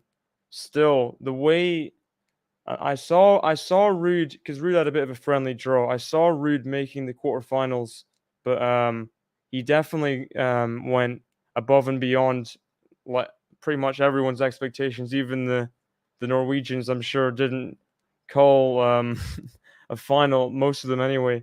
The way he was hitting his forehand with so much confidence, he really he played into the tournament and very, very impressive. Just Rune especially, I think there's that bit of bitterness there still, even though they won't say it, the Christmas cards, and I think there's still that bit of animosity there for Ruud to get that win and put Rune to the back of his head while getting the win. I think it was impressive, and the way he dismantled, albeit a bit of a not the highest levels Zverev you'll ever see. A bagel in the third set. It's just that's pretty scary, isn't it? The way he was playing, pretty scary again. And people, I saw Gil on Twitter saying that it was the best final performance he's had. Yeah, it's close between this and the US Open, but it's definitely miles above what happened last year, where it was a procession from the start, really. And he's definitely bridging the gap somewhat between him and the GOATs in finals, but it's too big to get a set or make it somewhat close. Yeah, no, I agree. I think Yeah, last year was a bit of a fanboy moment where Rude was like, "Okay, I'm going to stand on the other side of the court, and Rafa, if you just do what you do, and I can just admire you from the other side, and I'll just rally a bit with you, maybe win a couple of points here or there because I'm going to make unforced errors, but otherwise you can just go on to win it." Rafa Nadal Academy for life. No, but I think this year a bit better, of course, against Djokovic, and yeah, not a bit better, a lot better, and I think it's. The final performance is interesting because last year he took a set off Alcaraz, and that's why I think David Yarming and I get that, and I do agree. I think he played some good tennis against Alcaraz, but I think the fact that let's look at the opponent and the situation. He's playing Alcaraz, who's never won a slam in his first ever slam final, and then playing against Djokovic, who's won 22 slams. Djokovic is the harder opponent in that situation, so I think the fact that he managed to take it only. Lose in 3 sets, but not just lose in 3 sets, but lose the way that he did by fighting every single set. Apart from the second set, which I think was obviously there's a little bit of a dip. But the first set and third set, well, he played really well. The forehand, which Anthony mentioned, I was really, really, really impressed with that. I thought he was actually out hitting Djokovic in patches of that final, forehand to forehand, and he was Djokovic was struggling to handle it. He was seeing a lot of depth, a lot of spin, a lot of pace as well. He was getting through the court. The courts are slow. And then Djokovic said, okay, yeah, third set, I'm going to up my game as well. And he started hitting it like prime Del Potro at Wimbledon. But I think, Rude played really well. His backhand as well. Like if you compare his backhand returns from last year at Roland Garros against Nadal, where he was just looping it up, barely anything on it, a lot of shorter returns as well. A lot of short backhands compared to this year against Djokovic. The backhand return a lot deeper, a bit more pace on it, a lot less loopy as well. Still same amount of spin though, and even in the rallies as well in the exchanges, I thought he was a lot better. He actually managed to win some backhand to backhand exchanges, which I was like, whoa, okay, like this is pretty impressive. And yes, some mistakes from Djokovic not playing his best in those moments, but look, we have to give him kudos. I think he's really good coming forward as well. I was impressed with the net play. I thought he was really good. He chose the right moments to come in. And for someone of his height, you don't necessarily expect him to come forward a lot. But he's really good coming forward. He's got good hands. He's got good touch. His drop shot's pretty good as well. And he's defensively pretty sound as well. I think he moves really well on the clay. And we saw that point with the tweener. Like he can move really well. And he has a little bit of flair as well.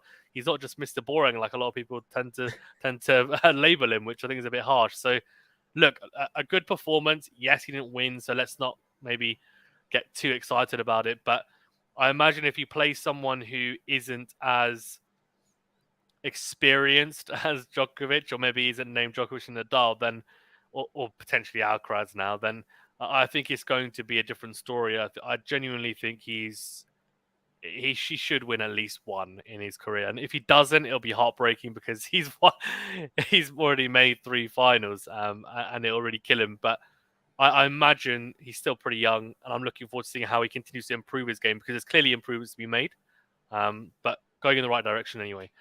So enough about me talking about Casper Ruud and how amazing he is. Okay, let's move on to the rest of the players then, and then let's get through the questions.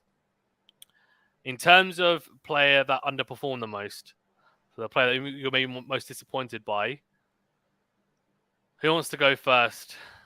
Shall we go David? Do you want to go? I feel like David's really excited. Shall we go David, Pat, Anthony? So, I mean, a lot of disappointments on the ATP sides. Yeah. A lot of the high seeds you're expecting to make big runs. Everyone was high on Medvedev after Rome. Yeah. Everyone was high on Medvedev, me included. I thought he'd make the at least semi-final, final. But he just didn't really happen for him. Just got taken out while he was vulnerable first round. Maybe like those are the times where you can get a top seed where they're kind of they're not really used to the courts yet. Stay both wild. He just hit Medvedev off the court. He did, yeah. 100%. Forehand killed him. And also to stay both wild as well. I think his ranking, yes, not particularly high, but he's still quite young. He's clearly good, very good on clay, at least at the level that he's been playing at. And I think Medvedev might have been a little bit overconfident potentially. He just won Rome. probably thought this was going to be a potential like little bit of a knockover. Medvedev doesn't strike me as the type of player that watches a lot of people before playing them. I feel like he gets his team to do it, and then he's the type of person that he's got great tennis IQ and he figures out on court.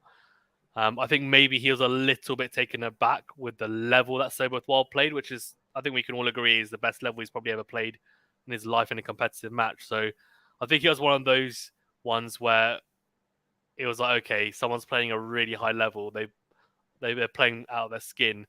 Can Medvedev somehow dig deep, or is he going to eventually falter? And given the surface and the adversity that he's had with him in the past, maybe it just kind of all came to a head a little bit with him. But no, I agree. It is a big upset. I mean, I was expecting him to at least make maybe the quarterfinals. Wasn't expecting him to win like a lot of people said, but yeah, at least do something. But yeah, sorry, Dave, do you want to finish up and then we'll go to Pat and Anthony? So I had a bit of so along with Medvedev, it's kind of a snowball effect of disappointing underachievers in a way with that part of the draw opening up. We were all kind of like, this is Yannick Sinner's time. This is his time to make the semi-final at least and play against Rune or someone in the semi-final. And then he just goes out in 5 to Altmaier. I mean, it's just, it is what it is. Yannick Sinner he's just not finding his way where there's opportunities.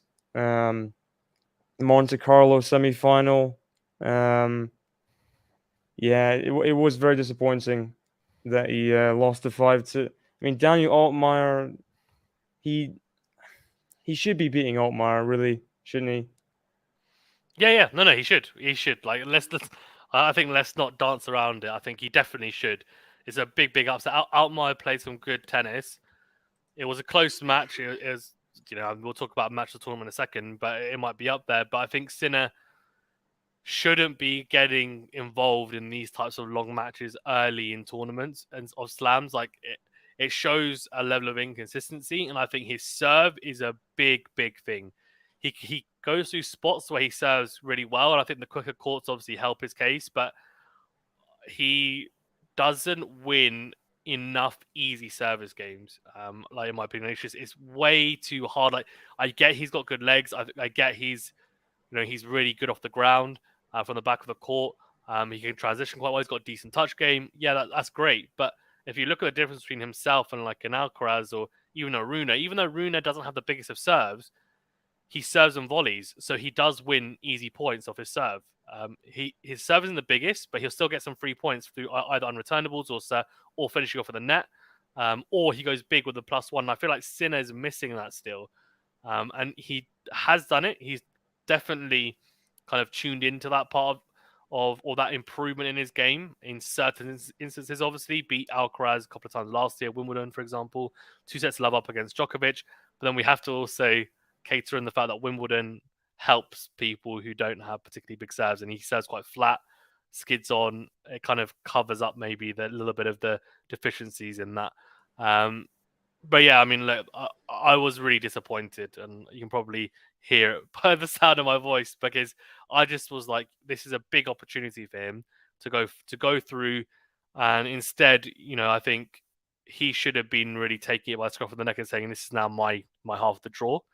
And instead he faltered, and I don't know. I mean, he's still young, but he's not as young as Alcaraz or Rune. He needs to make a breakthrough at some point. Those guys have done. I don't really feel like he has done it quite yet. He has won a Masters title, if I'm not mistaken, but he hasn't quite made the big moves. Well, he's made a Masters final, hasn't he? A couple of Masters finals. He has. Yeah, I think he lost to Hakac and Medvedev, right? If I'm not mistaken. So, yeah. But yeah, so he hasn't made a big splash at all. So anyway, we'll see how he gets on. Pat, who was your most disappointing player? I guess, yeah. I mean, I'm a big fan of Sinner, and it was sad to see him go out so early. He's your favorite player, isn't he? Yeah, he is. Yeah, Yannick. You're jinxing all of them. Pat, Zverev, Sinner. Not just joking. It's my favorite player too. Yeah. Anthony. I'm sure he's a lot of favorites for The sure. grimace. You know, I read somewhere as well that Altmaier had played one of the most matches on tour in 2023, so he's wow. really coming spirited. Yeah, I think if not the most, up until that date where he beat Sinner in 2023. So he's spirited. I think he's his mentality is in the game. And, Sinner can have these matches sometimes where he's not fully in it. But Altmaier, I'm just looking at his rankings prior to Roland Garros. So he was sitting like around 65 in singles. I think just pre-match. 57. Oh, just out. Yeah, but 65. I think he's not even seeded. Like they shouldn't be losing to him, should he?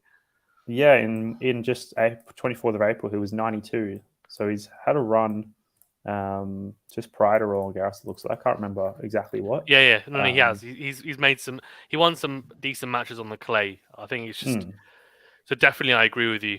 Some form, but good enough to beat Sinner. Shouldn't be. Someone else. Gil was really high on him in these predictions. Botic van der Zandschulp. I think he wanted to go fourth round. To see him go to Tarante, and not to bag out Casper Ruud anymore, but Botic has a 3-2 against Ruud, and that was Ruud's. that was a third or fourth round. I think it was fourth round. Or third or fourth round header matchup. Obviously Ruud came through, which is great. But yeah, that was someone where I think just listening to Gil, and Gil was convincing me, Botic, and that was a shame to see. But look, other than that, that was really it. I know team lost first round, but it's not like we had super high hopes. I think that was just a bit of nostalgia there. Yeah, fair.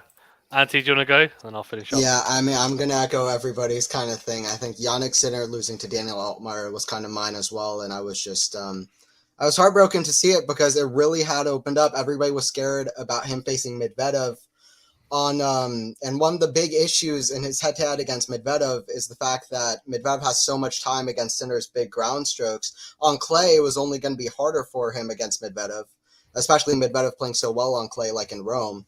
So it was all all lining up for Sinner. He didn't have to play Medvedev. His draw was wide open, and then loses a heartbreaker to Altmaier with the kind of similar scoreline in that kind of all-time epic he played against Alcaraz at the U.S. Open, where he was up 5-4 with the match point, and then once again just folds and can't put it away. And it was just sad to see because Jannik is still waiting for that big breakthrough, and it just didn't happen here. But I do agree that he needs to work on his serve big time. I think it can kind of break down.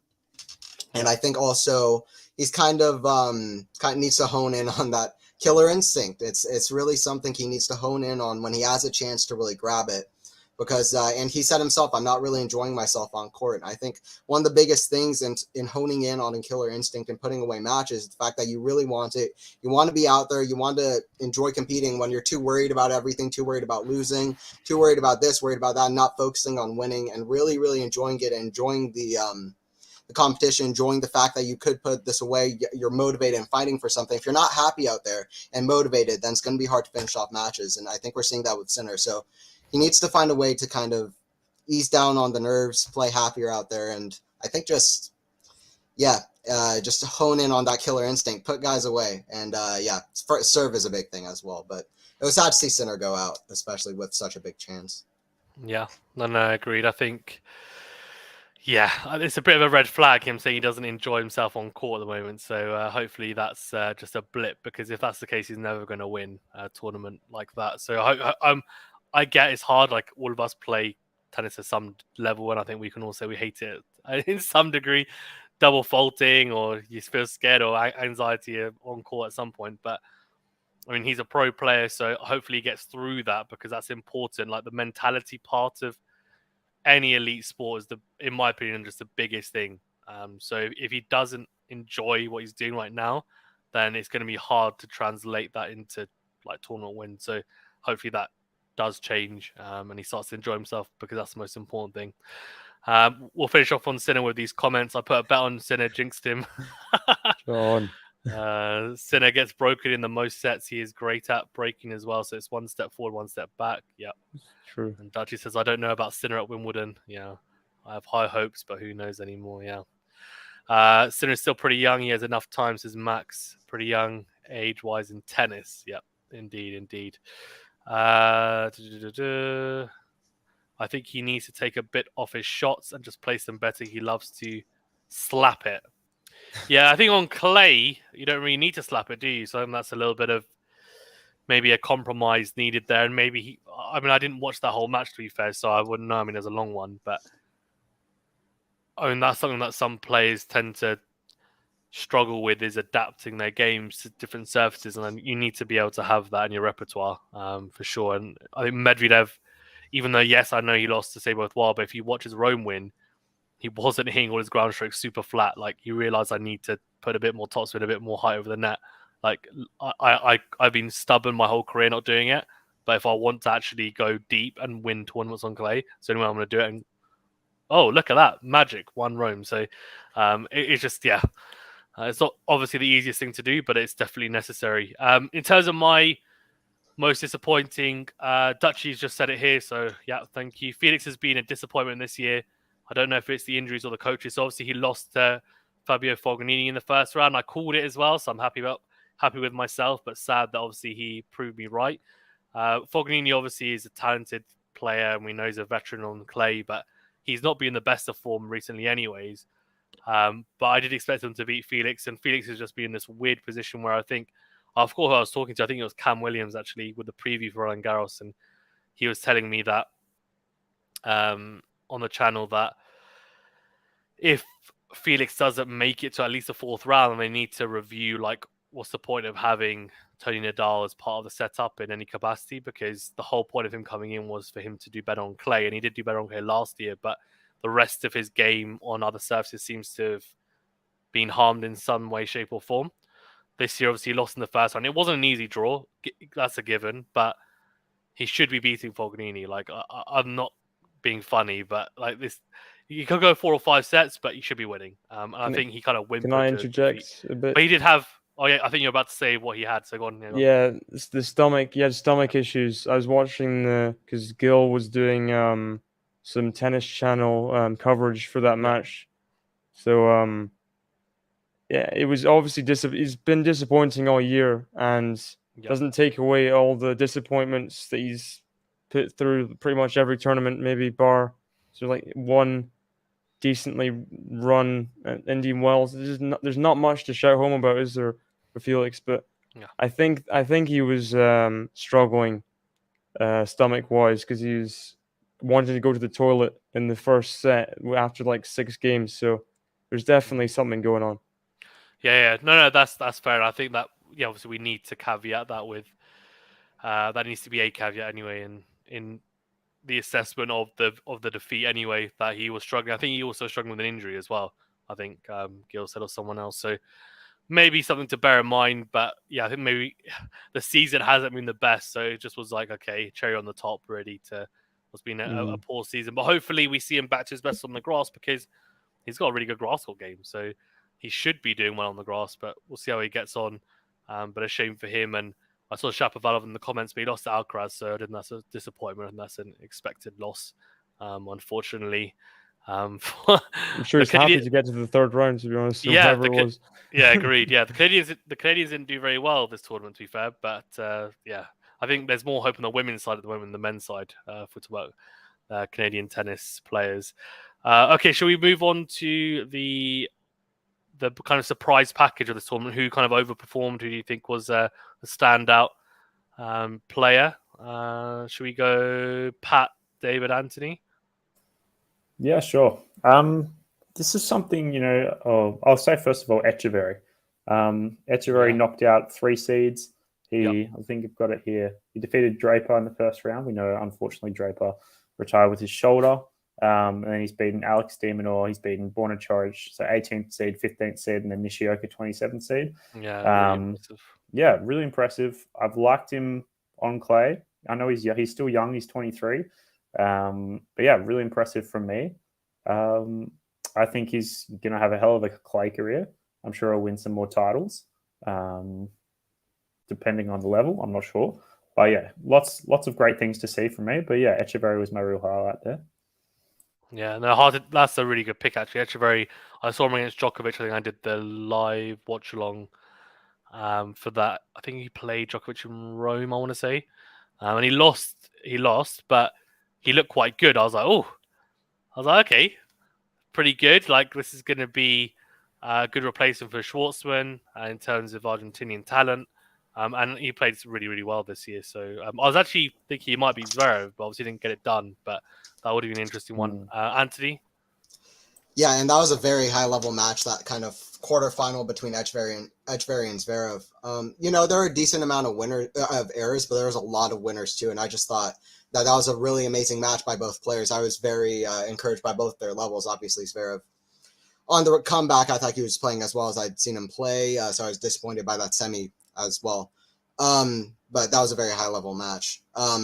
My answers would also be Echeverry. I was very encouraged by his level. And then my other pick would be Lorenzo Sonego. And I thought Sonego was very impressive. He beat Ben Shelton in the first round in 4 sets, beat Humbert in the second round in straight sets, and then he was down 2 sets to love against Rublev. Rublev won the second set in a bagel, and then Sonego just comes back out of nowhere and wins that in 5 sets, which was amazing. And then he played like a 4.5 hour match or something against Khachanov in the 4th round. And Khachanov was playing amazing, but Sonego just brought it. Sonego also this week beat Berrettini like 6-1, 6-2 on the grass, so can play well on multiple surfaces as well. Yeah, so just crazy what Sonego's been. He's a really talented guy. I'll be surprised if he never makes a super deep run at a big event because he seems fearless and he seems like he has the game and the skill. So shout out Sonego because he had a great French Open. He didn't get to the quarters or anything, but he had a great run as well. Yeah, good shout, David. Yes, echoing what Anthony said, Sonego, big run here. First 4th round at a major in like a couple years, Wimbledon. And also Jarry, I mean, I think we kind of expected Jarry to have a good run considering what he did in Geneva and earlier in the year in the Golden Swing, but good to see him backing up those smaller tournaments in the major. Sure he would have preferred to challenge Ruud a bit more considering he beat him, but different conditions than Geneva for sure. Yeah, Echeverry, huge run from him. It really was.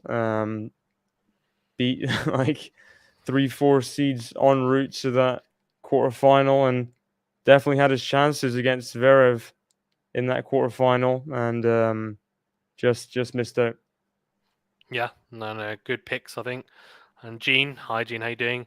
Saying it could be a dark horse for Wimbledon. Oh, big calls. Very dark horse. Yeah, Jarry was up a break in the second and the third set. Yeah, Jarry, I was going to say, had a really good run. Obviously, he played well in Geneva a couple of weeks back. Won that event. Beat some good players, Zverev and Ruud en route to winning it even. Obviously, made the 4th round, lost Casper Ruud 7-6, 7-5, 7-5. I mean, it doesn't get much tighter than that. So, pretty tough. Also, Cerundolo, good to see him make a good run. Obviously, lost to Holger Rune in a final set tiebreaker, 10-7. But he looked pretty good up until then. I have some really high hopes for him going forward on clay. So let's see how he gets on as well. And Offner, a qualifier, if I'm not mistaken, came through, made the 4th round. Took a set off Tsitsipas as well. So look, I mean, good little run for him as well. Little surprise package. David's shaking his head. What's going on, David? He didn't take his set off Tsitsipas. Did he not? He should have, but he didn't. He should have. Oh, that's me hoping for something that didn't happen. And then I think Khachanov, who look, I mean, is it really a surprise? He made the semi-finals of the last 2 slams. He didn't make a semi-final this time, but he's actually the only player to make the quarterfinals in the last, I think it's the last 4 or 5 slams, which is pretty impressive. Quarterfinals or more. So obviously, given Nadal and Djokovic haven't played in slams, so just cater that in. But look, I mean, he's been really consistent. So shout out to him as well. I've been impressed by him. And he's becoming, as Gene said here, slam specialist. Took the words right out of my mouth. So thank you for that, Gene. Right on cue. And Juan says Jarry's style might do damage on grass. Yeah, he's a big hitter, maybe. I guess the big question is how's he going to move on the surface more than anything. and also deal with the different bounce that he's going to get, the lower bounce that he's going to get as well. So we'll see how he gets on there. Okay, in terms of, shall we do match of the tournament, and then we'll get to the questions that are building up. So match of the tournament, shall we go? Who wants to go first? I've not got one. Anthony, go on. You go first. So mine was a first round match, and it was usually you'd want to see it in the final or the semifinals, but I think it was Gael Monfils in an amazing comeback versus Sebastian Baez, 36 years old, almost 37 years old, down 3 breaks, and he was just hitting loads of winner. I mean, you like to see comebacks, but when it's comebacks with that amount of energy, he pulled a short sway of high, was like hobbling, and that was just incredible. I see Gene in chat also pointing out Cirindalo Runa. That was also in my mind as well. That was a fantastic match as well. But for me, just personally, that 5th set, watching Monfils was such amazing energy, kind of come back and really kind of, to me, it felt like almost like a statement. Like, this is who Gael Monfils is as a person, as a player. It always has been. It didn't feel like, oh, look, this is Gael Monfils doing an amazing thing. This was Gael Monfils saying, I'm Gael Monfils, and there should be respect on my name for what I can do. And that was what really made that match amazing to me, because he's been around for 20 years. His career is coming to a close soon. He's not going to be around that much longer. So it was just amazing to see 40 years on from Noah at the French Open. And there's been no French winner since then. There's not going to be a French winner this year, but at least to see that amazing comeback that really riled fans up. That was great to see as well. So just awesome. So many crazy winners to end that match out. So that was my just adrenaline rush of the tournament. Yeah, and shout out to you on the comms as well, because I think you brought the energy. Anthony going absolutely ballistic for the comms. And it's just me watching because enjoying it. I grew up like a huge Monfils fan, and I was just me watching. That was crazy, and the chat helped as well. But that was a blast. Yeah, that was a great stream actually. I was good match as well. Very, very good match, coming back from behind in that 5th set. And Gene said match of the tournament for me was Cirindalo versus Runa. Yeah, David, Pat, who wants to go first? Yeah, I'll take it. I mean, Monfils versus Baez, that was definitely the fans' match, or like the fans' favorite match, I think, of the tournament. You know, cramping, home crowd, down 4-love. Like, what more can you want to win the next 7 of the 8 games? The other one I put, I guess we mentioned it before, was Thiago Sebothwald. You know, taking it, the crowd was ecstatic. The forehand winners were ecstatic. It was just forehand after forehand after forehand, and it didn't stop. Credit the 2 tiebreaks in there, 53 games in total for 5 sets. That's pretty insane. Yeah, no, I agree. That was going to be my pick. That was a fantastic match for sure. David? Well, echoing a bit what Anthony said, there was not really any epics in the latter stage of the tournament, which was a bit disappointing. Alcaraz match kind of ended being like a contest prematurely. It's a bit tough this year thinking of like standout matches. I guess a standout match for me, watching Alcaraz just completely obliterate Tsitsipas, was just like something to behold, to be honest. Like, and it could have been 6-2, 6-1, 6-2. It could have been less than 6 games for Tsitsipas, the entire quarterfinal. It was just utter dominance, and it was just a display of what Alcaraz can do. It was just, as people have said and mentioned before, the head-to-head, every single match, it's just getting worse and worse for Tsitsipas. Yeah, as he has no idea what to do, and I hope that they'll get a bit tighter. But Alcaraz just showing his supreme quality in that match for sure. Yeah, I don't think the head-to-head can get any worse, can it? So, well, in a sense, that at the level. Yeah, I mean, for me, there were some really good ones. I mean, one that's very random from the first round of Vavasori. I don't know if you know, but beat Manovic in 5 sets. But he was 2 sets to love down, and then the 3 sets he won were all tiebreakers.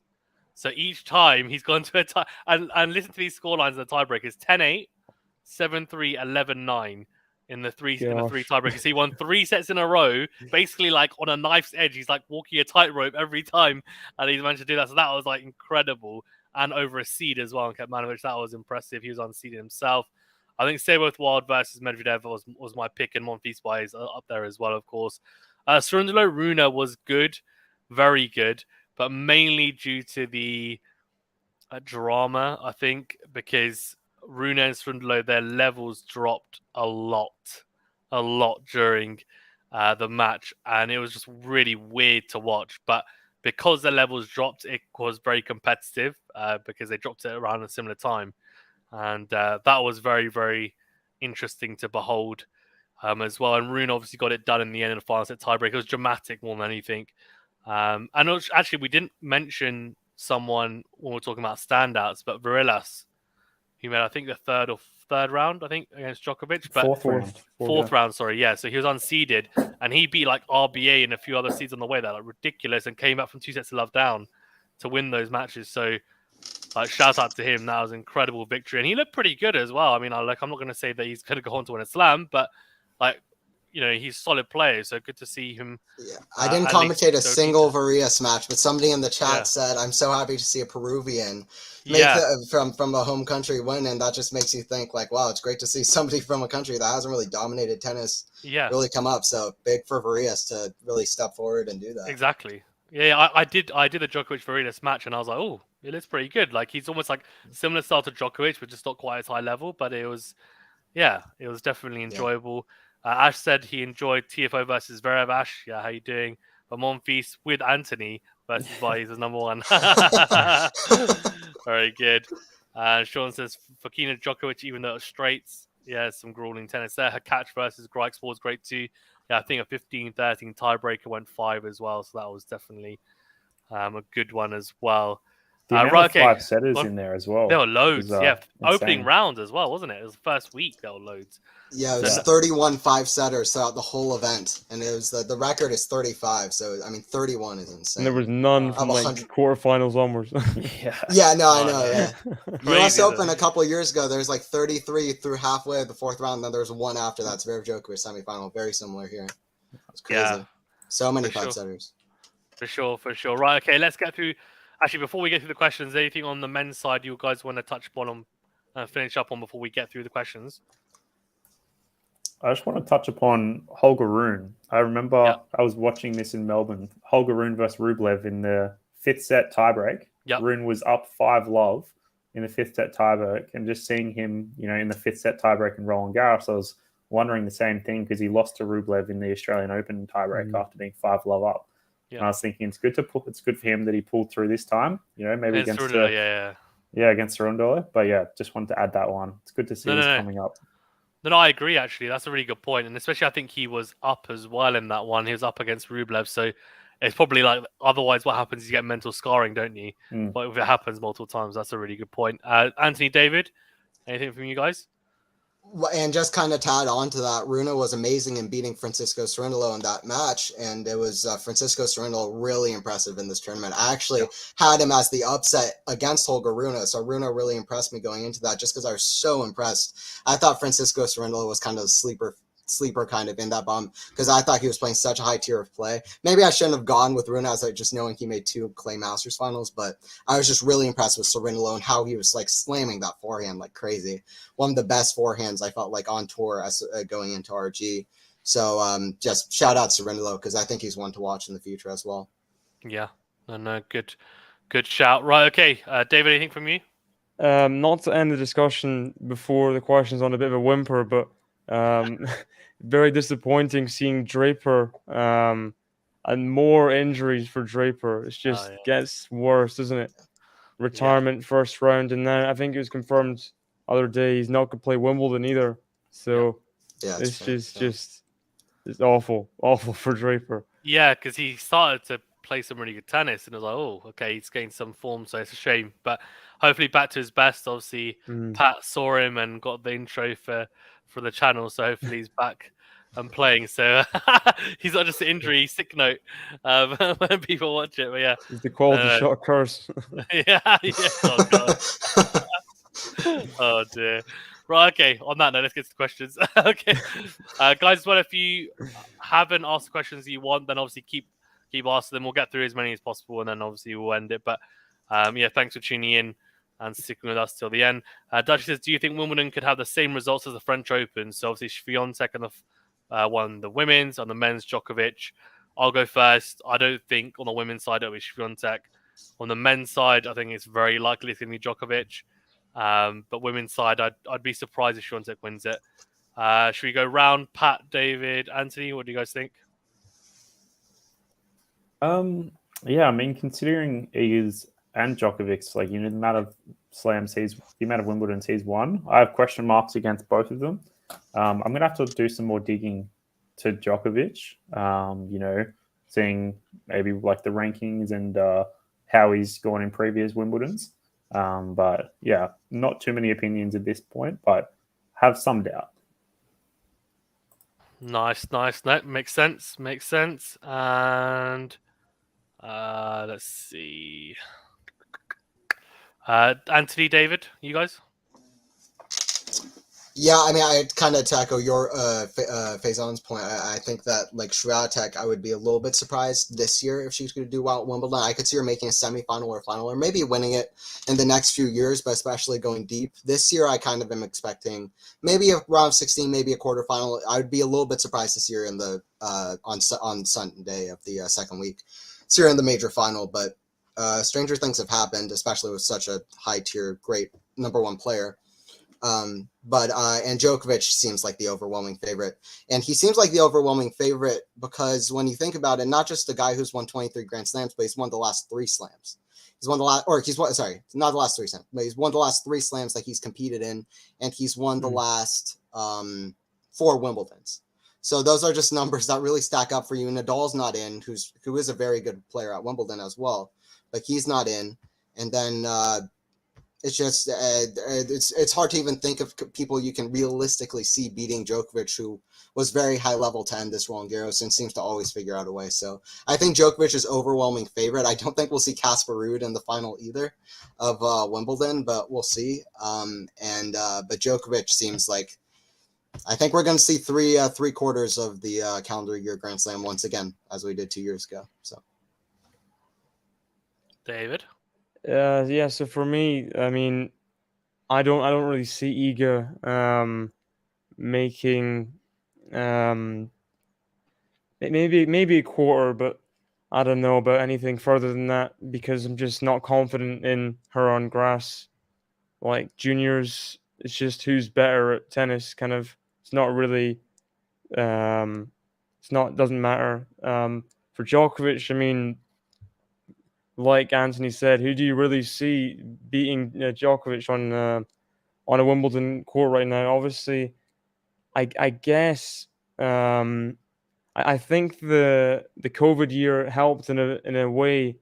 It didn't put the pressure on him to win like a third in a row, maybe, but he has to win a third in a row in years anyway. This time, will it matter? Will he?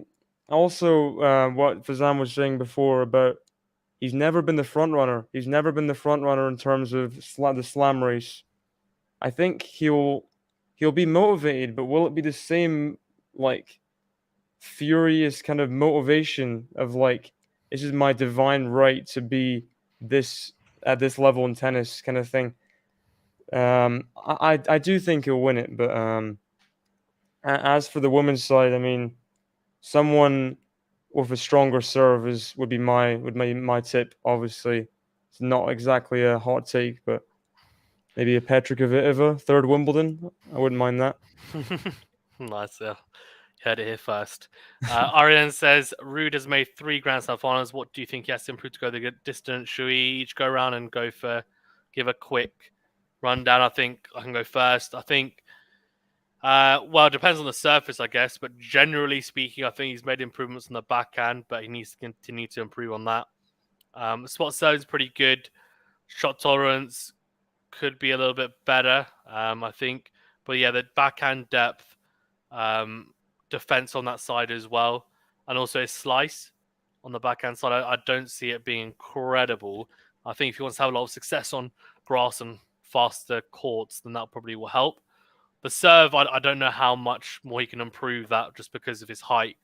I feel like he's kind of already hitting at the apex of the toss, and it's pretty good as it is at the moment. I'm not sure how much more room there is to improve on that, but and maybe just being able to have slightly more looks on the forehand on quicker surfaces, flattening out a bit more as well. So yeah, that's really my take. Movement is a big one on different surfaces, but again, surface dependent. So yeah, should we go David, Anthony, Pat?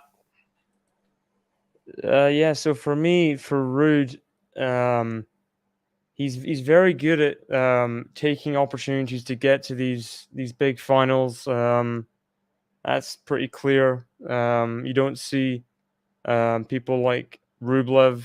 Although Rublev's been a bit unfortunate with quarterfinal draw against Djokovic often. You don't see a lot of these players making the finals where you see Ruud taking those opportunities.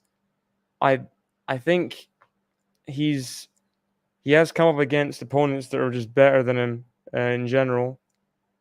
But the backhand has come on definitely better.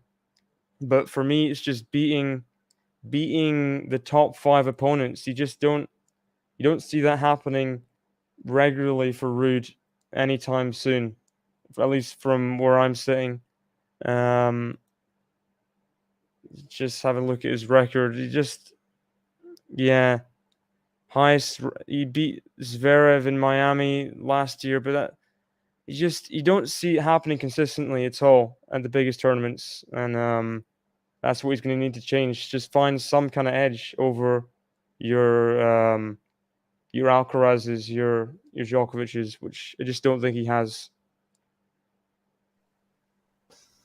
Yeah, I tend to agree. I was going to mention mentality is a big thing. I think he's a guy who has a great mentality, but I think that he needs to improve it against the top guys. And really, I mentioned it kind of with Yannick earlier, Sinner, but he kind of has to have that killer instinct to finish those guys off more. And I think the power is a big thing against top guys like that. And I maybe he just doesn't have it. But I think also during this tournament, we saw him hit faster forehands on average in the last few rounds than I think we had seen in a long time, at least this year. He was hitting those forehands enormously. So that would be a big thing to go up against top guys. In the first set against Djokovic, that paved a big difference as well.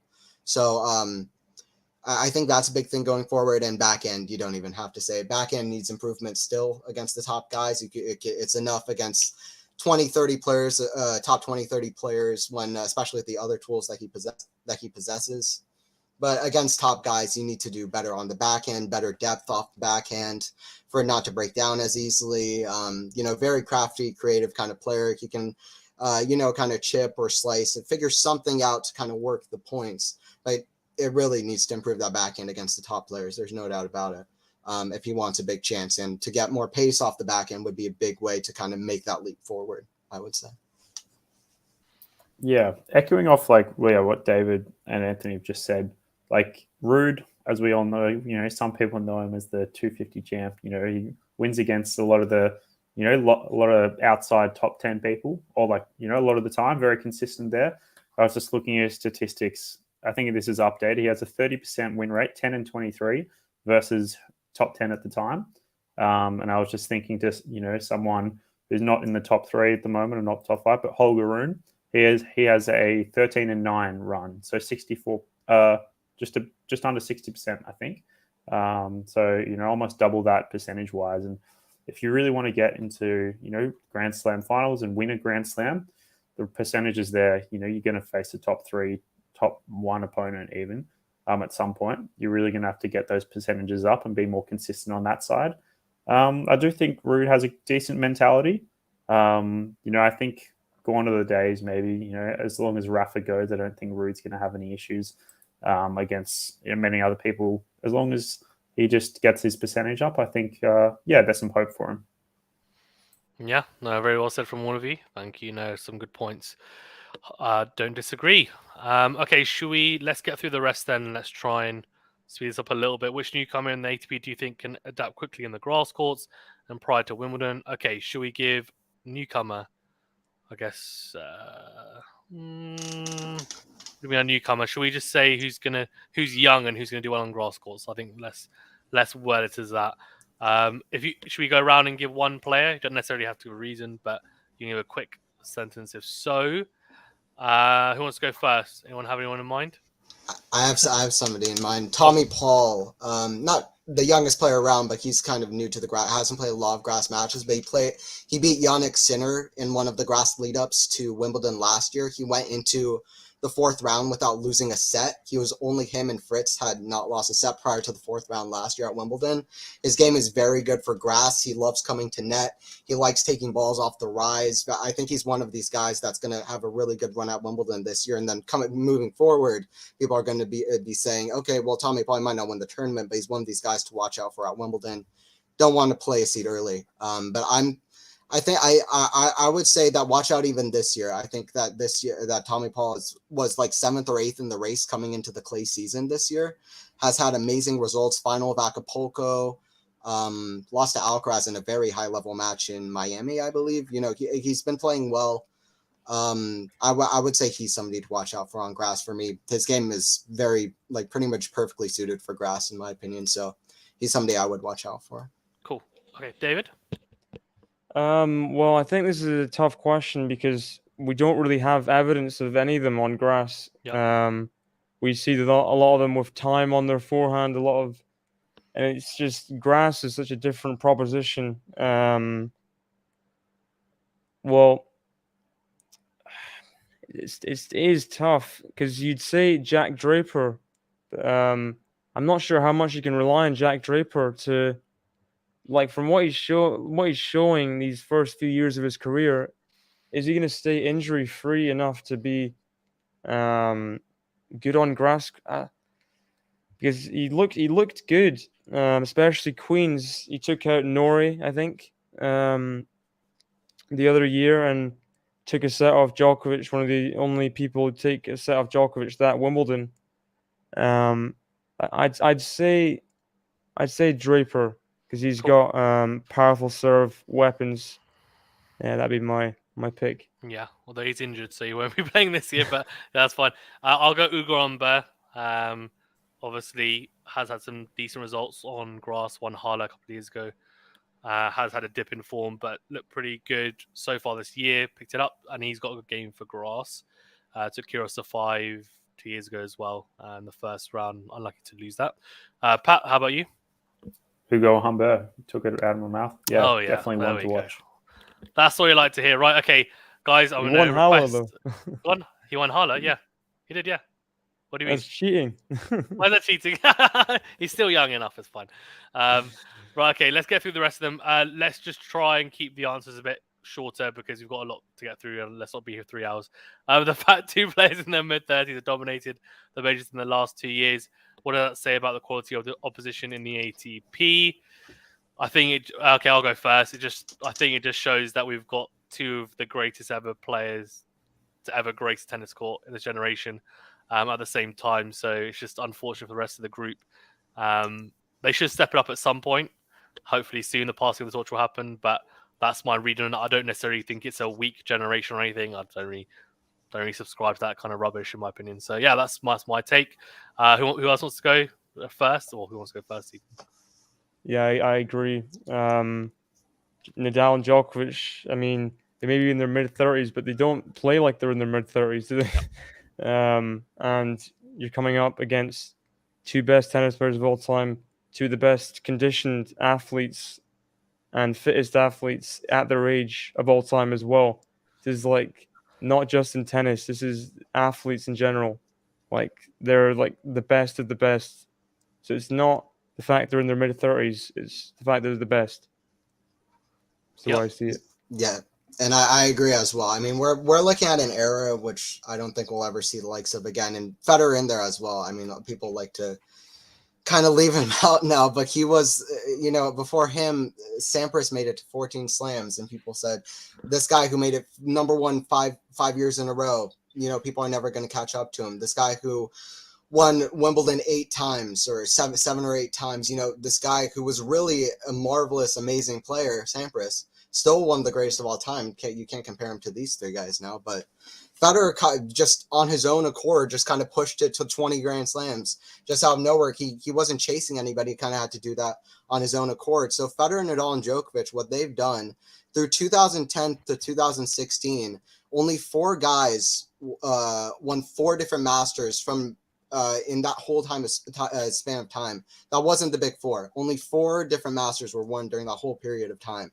Still only 10 guys have won a slam. And I think outside of 5 guys who have won any of the first 3 majors of the year outside the U.S. Open, I think it's only been Wawrinka, Murray, and the big 3. So we're looking at an era with 3 all-time great dominant players. And people like to say weak era, this weak era, that. We're talking about a sport that is incredibly physically and mentally challenging, incredibly, we're talking about the highest level of it. If you can dominate an era, that speaks more to the strengths of 3 players in a sport that really has very small margins. It speaks more to those players' strength than the weaknesses of some of the highest level athletes in the whole world. So if we're going to talk about realistically, all of the players in the top 100 are all amazing players, very difficult to beat for nearly anyone. So for them to dominate like that just speaks to the amazing longevity and strengths of those 3 players, and now Nadal and Djokovic. Okay, Pat. Oh, very well said from Anthony. I don't have much to add there. Yeah, really well said. Okay, good. I like that short answer. That's what we want. Okay, Matt says, do you think Zverev losing the semis of the French Open will make him have better results? Should we go? Pat, do you want to go first? Yeah, I mean, I'm a Zverev fan, but I don't know if he even knows what he's thinking half the time. I think his mentality, can be a bit rough. I know he had some issues behind the scenes some years ago, but look, I think he's resetting.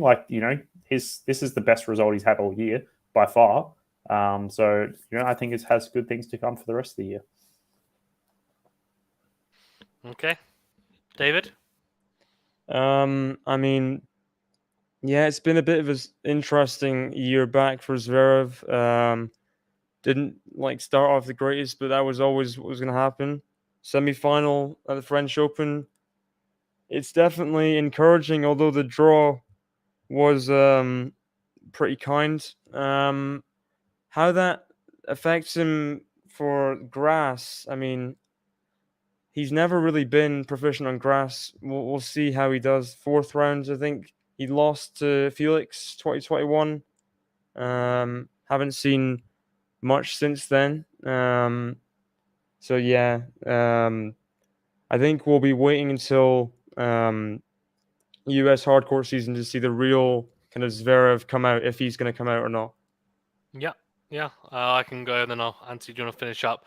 Zverev, yeah, I mean, he didn't play Wimbledon last year, obviously due to injury, so pretty hard to say how he'll do this year. I think, generally speaking, though, his game I haven't been too impressed with his game on his comeback. I think he's kind of gone back to his cautious first approach. A lot of cross-court exchanges, not really going line, not really being adventurous, not trying to, push the pace and the rallies and take the impetus in them. So that's been a bit disappointing.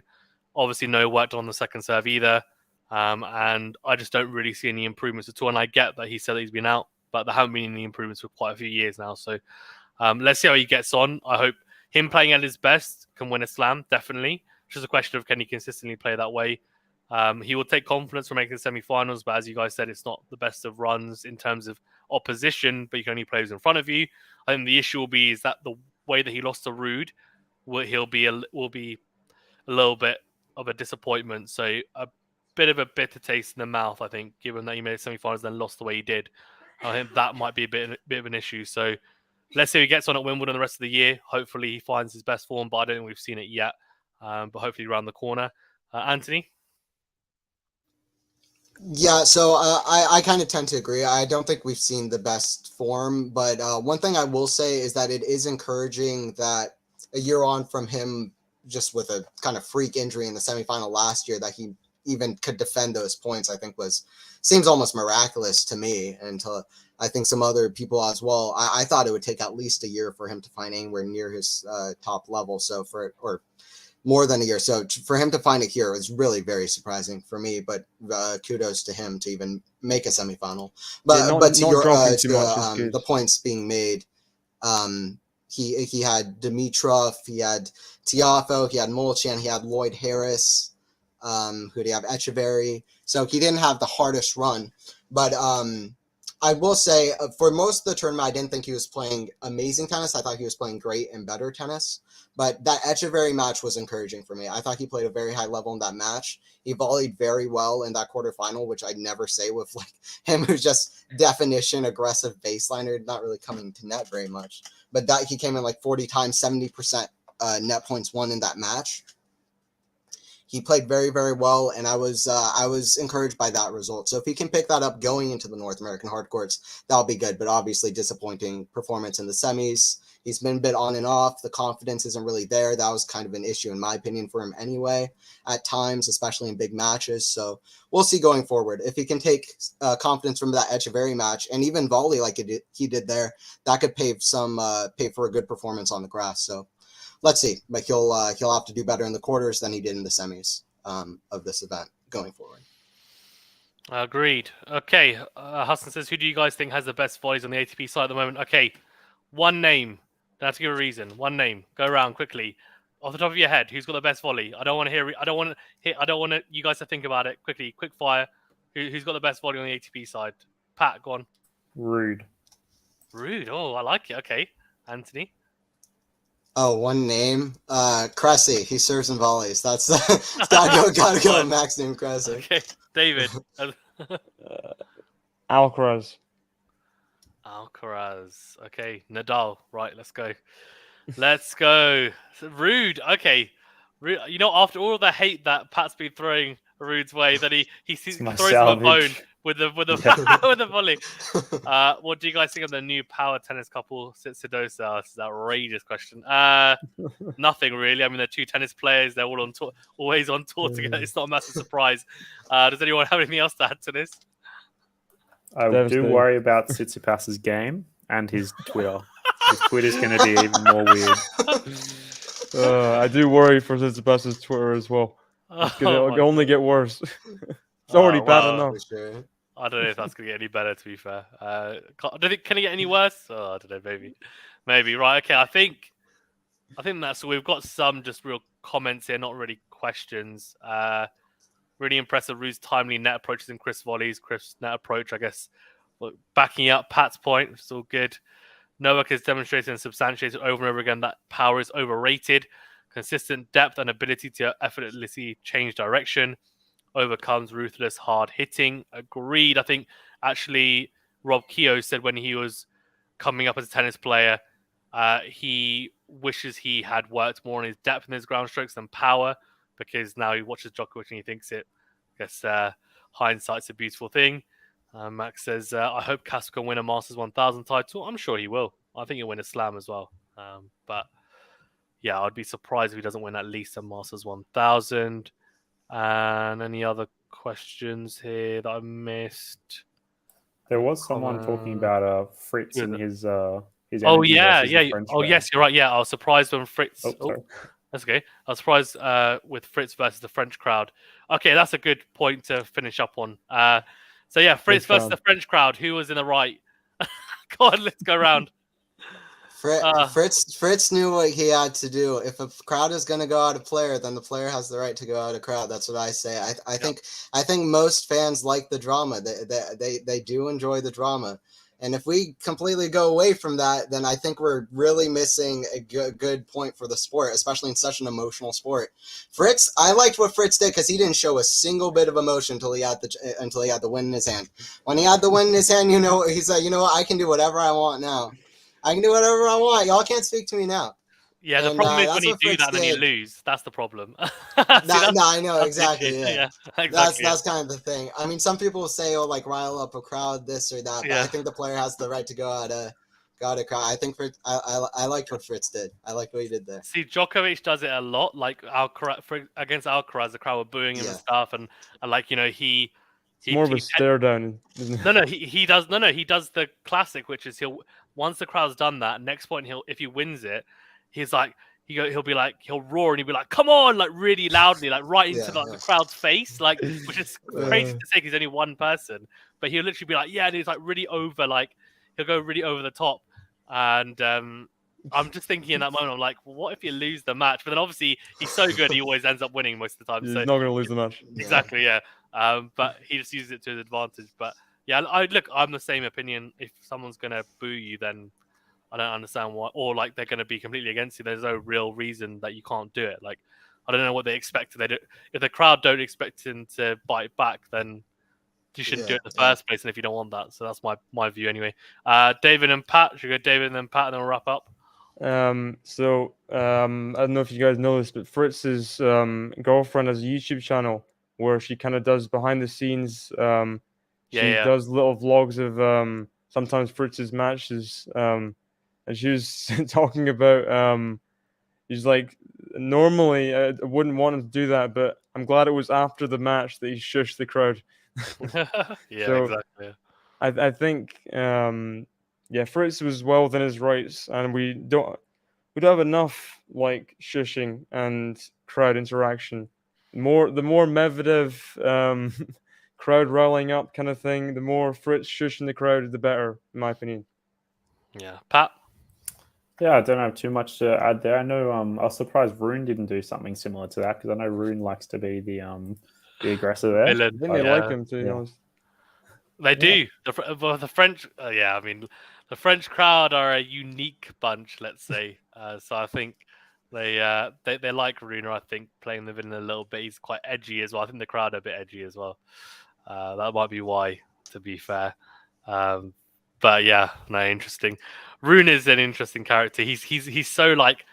He's so kind and naive, like when the interviews after and stuff and before, like he speaks like a little kid. I see through it. Yeah, David hates Rune. Classic. Hudson says, not sure if you're taking more questions, but what's the matter with Djokovic's smash? You know what? We could be here all day for this question, so I think we'll leave that, because that's probably arguably the only weakness that Djokovic has in his game is the overhead smash. And I don't know. I'm not going to pretend that I whole 5-hour podcast on that. Yeah, exactly. So I think let's leave it there, because I think it's more up here than anything else. He knows that it's just something weird that obviously has always been in his career. But you're not going to start lobbing the ball up, are you, for him to smash? That's stupid as well.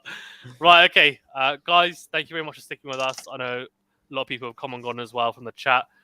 Pat, David, Anthony, thank you for your time as well. It's been longer than expected, but thank you. Great to have you guys on. Appreciated. And if you are still watching, we are going to be doing, myself and Gil will be doing a Roland Garros review, which I'll be recording in the next few hours at some point, and we'll release it tomorrow.